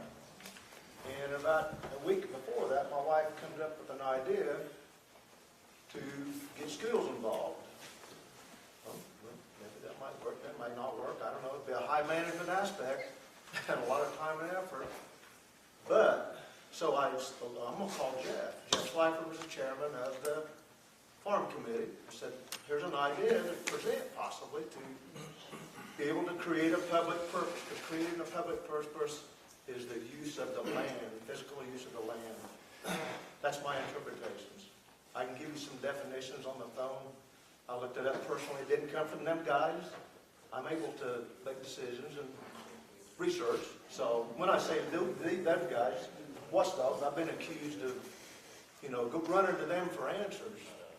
I can do a lot of research on my own. But anyway, so Jeff says, no, we already got an idea, so we're not interested in that.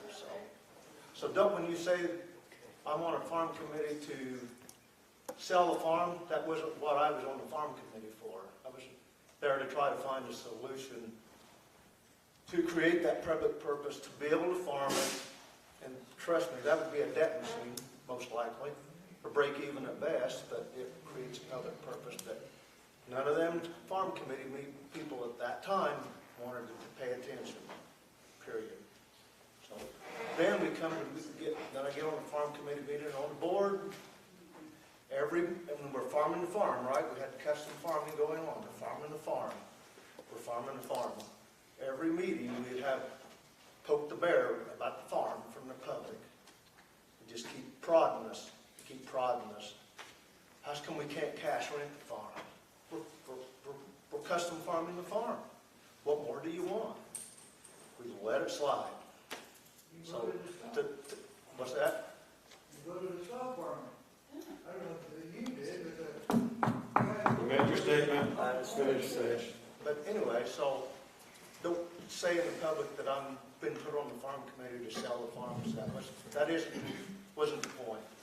I wasn't put on that farm committee to try to figure out how to sell the farm. I was trying to put on that farm committee to try to figure out an avenue or make that farm possibly work.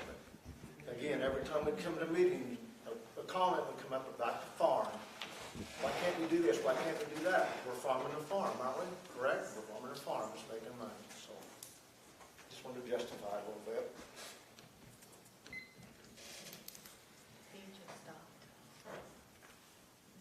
Do I have any questions? just back on the public comment, I had the opportunity to go to that leadership academy, and in talking to the different board members and administrators around, seems like about 80% of them have public body comment before and after. That way that people can have input on what's on the agenda, and then also input on how people, how that happened or whatever happened during the meeting. And that would be something to consider. Yeah, I had that 2 years ago, and then the previous board chair took it off and put it all at the beginning, and then I just took it all at the end.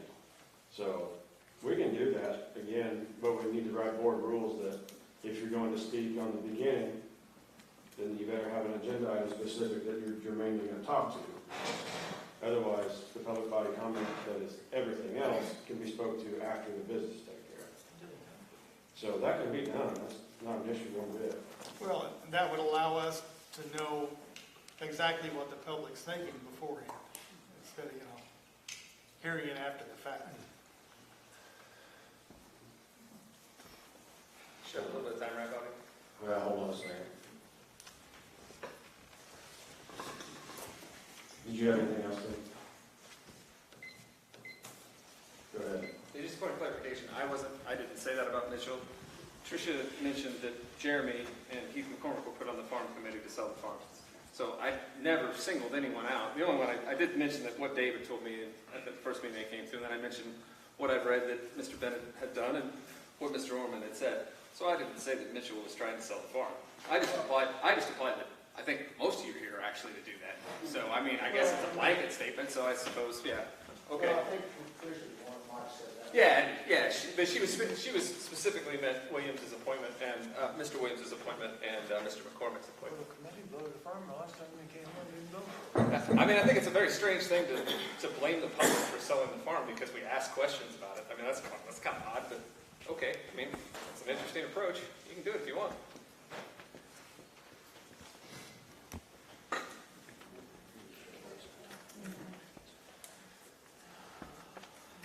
Hold on. I got some tracks in here. And, yeah, you're out of time, sir. Bob. You can have mine. I yield my time to Jeff. Okay, you have 3 minutes, 15 seconds left. I don't need that much. So Mitch, are you still on the farm committee? You are on the farm committee?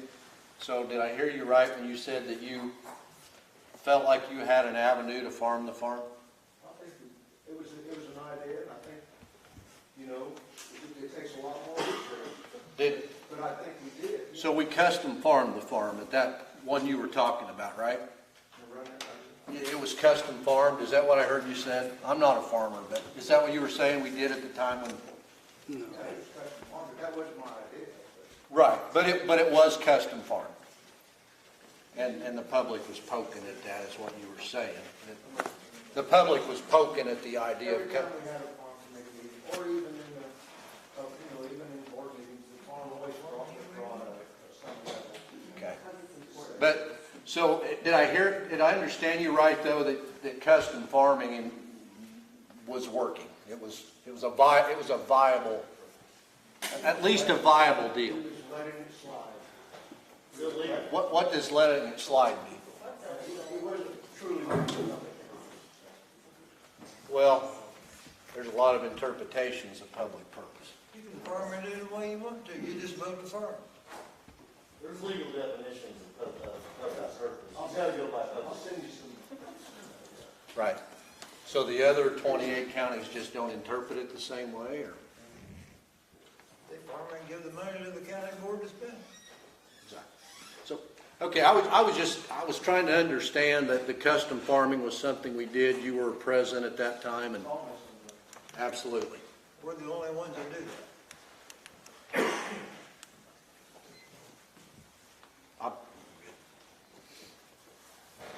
Are you finished? Yes, sir. Okay.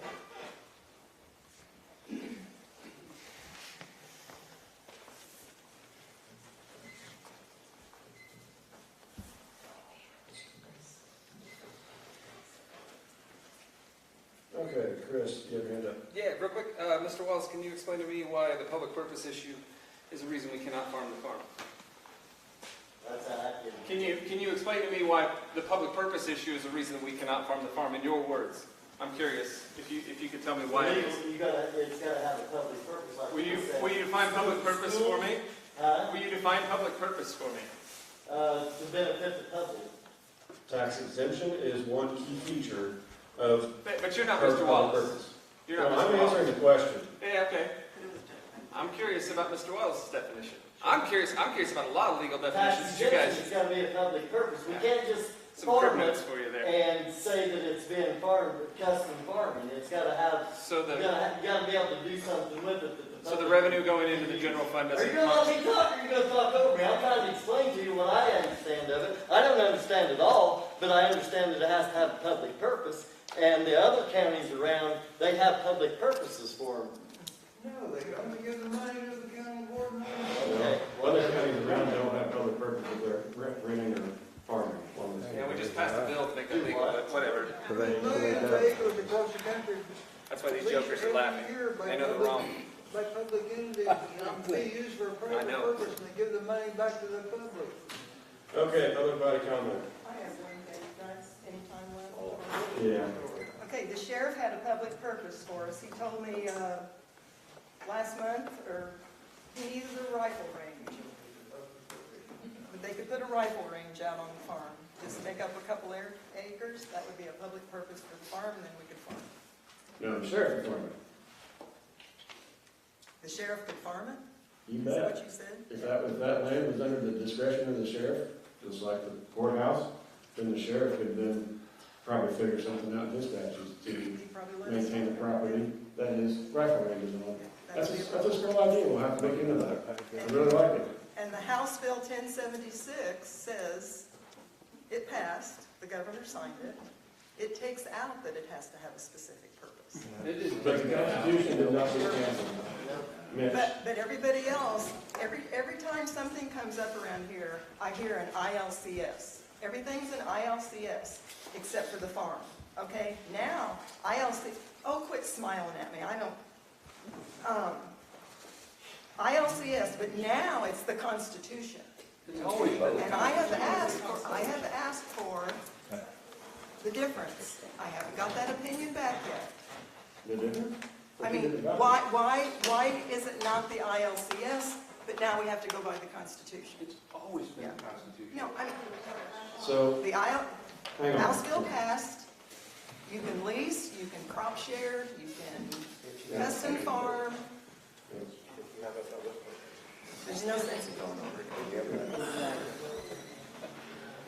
Because they know. So, I don't remember where it's at, but somewhere in the county's code, it does specifically say, and direct permission that the county can sell or convey property. Now, that is in the code.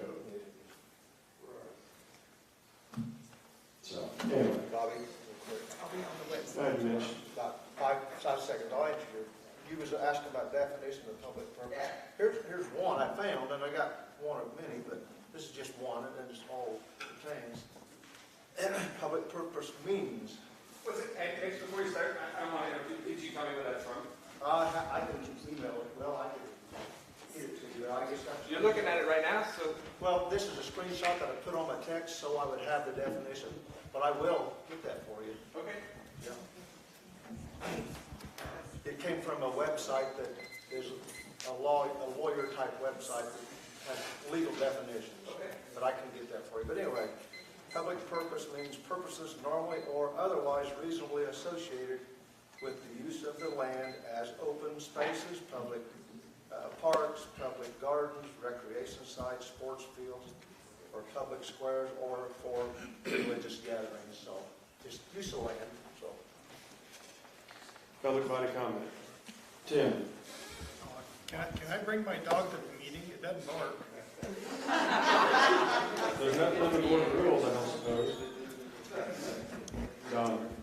Back to your comment previously about the public body comment, and I have no problem putting it back on the front if we can set the board rules such that the only thing that can be discussed on the public body comment before the meeting is items on the agenda. You just giving words of affirmation. Public body comment. Public body comment. I meant to be a little deeper on that, but I understand your frustration with somebody that sees dogs a lot in their workday. I can't imagine somebody having to come in and deal with a dog, especially if it was a private business. But why are dogs allowed to be in here? I see what dogs do to people's houses, and why is a dog allowed in here unless it's a service dog? Why? It doesn't make sense. I'd say this is all a conversation between the judge, the state attorney, and the sheriff. Is there courthouse policy? I don't know what the courthouse policy is, as far as courtrooms go. That's the judge's business, that's not our business. So, Does that mean everybody can bring their dog? that's what I'm saying, I don't know what the policy is. I'm just asking, I'm just making a comment. That's my comment. I mean, has there ever been any other elected official or employee of the courthouse that's brought their dog into the courthouse? Yes. Yes, and there were no complaints then. Who was it? Who was it? Who was it? They all bring their dog? Who was it? I think there's been a dog in the probation office. Who visited? Who visited? She didn't bring it to work. I'm going to give one person the floor at a time. No, my sister. Public body comment, or you can take No, I'm your not time. done. My sister did not bring her dog in here. But there have been other dogs in the courthouse, and nobody has complained about it until it's the assistant state's attorney. What departments have had dogs in here? I believe probation's had a dog in here. Was it the circuit clerk? Like, Julie? She said one person at a time. The gavel's going to get broke. They have What to did you keep say? doing this. What did you just say? I'm sorry, what did you say? You said something to me. You addressed me by name. No, I didn't say your name at all. I didn't say it. I did. Public body comment. I did. Oh, and I'm sorry, what did you say? I didn't I say said that. you're mad. I'm not mad, I'm just pointing out that Don't the make it hypocrisy You're sucks. mad. The hypocrisy sucks. And you got 2 minutes. I will just say, yes, I have seen the dog down to probation. She brought a dog in, it visited and left.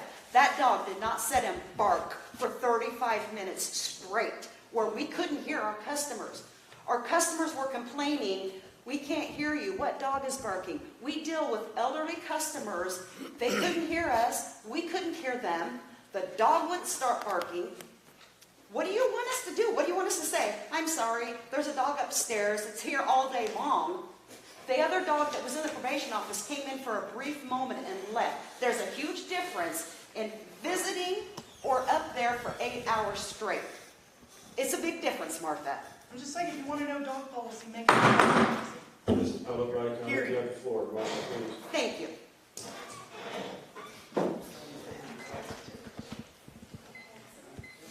Public body comment. I can use some of his time. Whose time? Mr. Coles, Eric Cool. Have you spoke? His name's Eric Cool. Eric Cool. So if there are 6 people in an office, can they all bring their dogs in? Or can the public bring their dogs in? What if there's a dog fight? I mean, how many dogs did we let in? Everybody can bring their dog in, or no one can bring their dog in? What if there's a dog fight? Who's responsible for it? It's just crazy. Just insanity.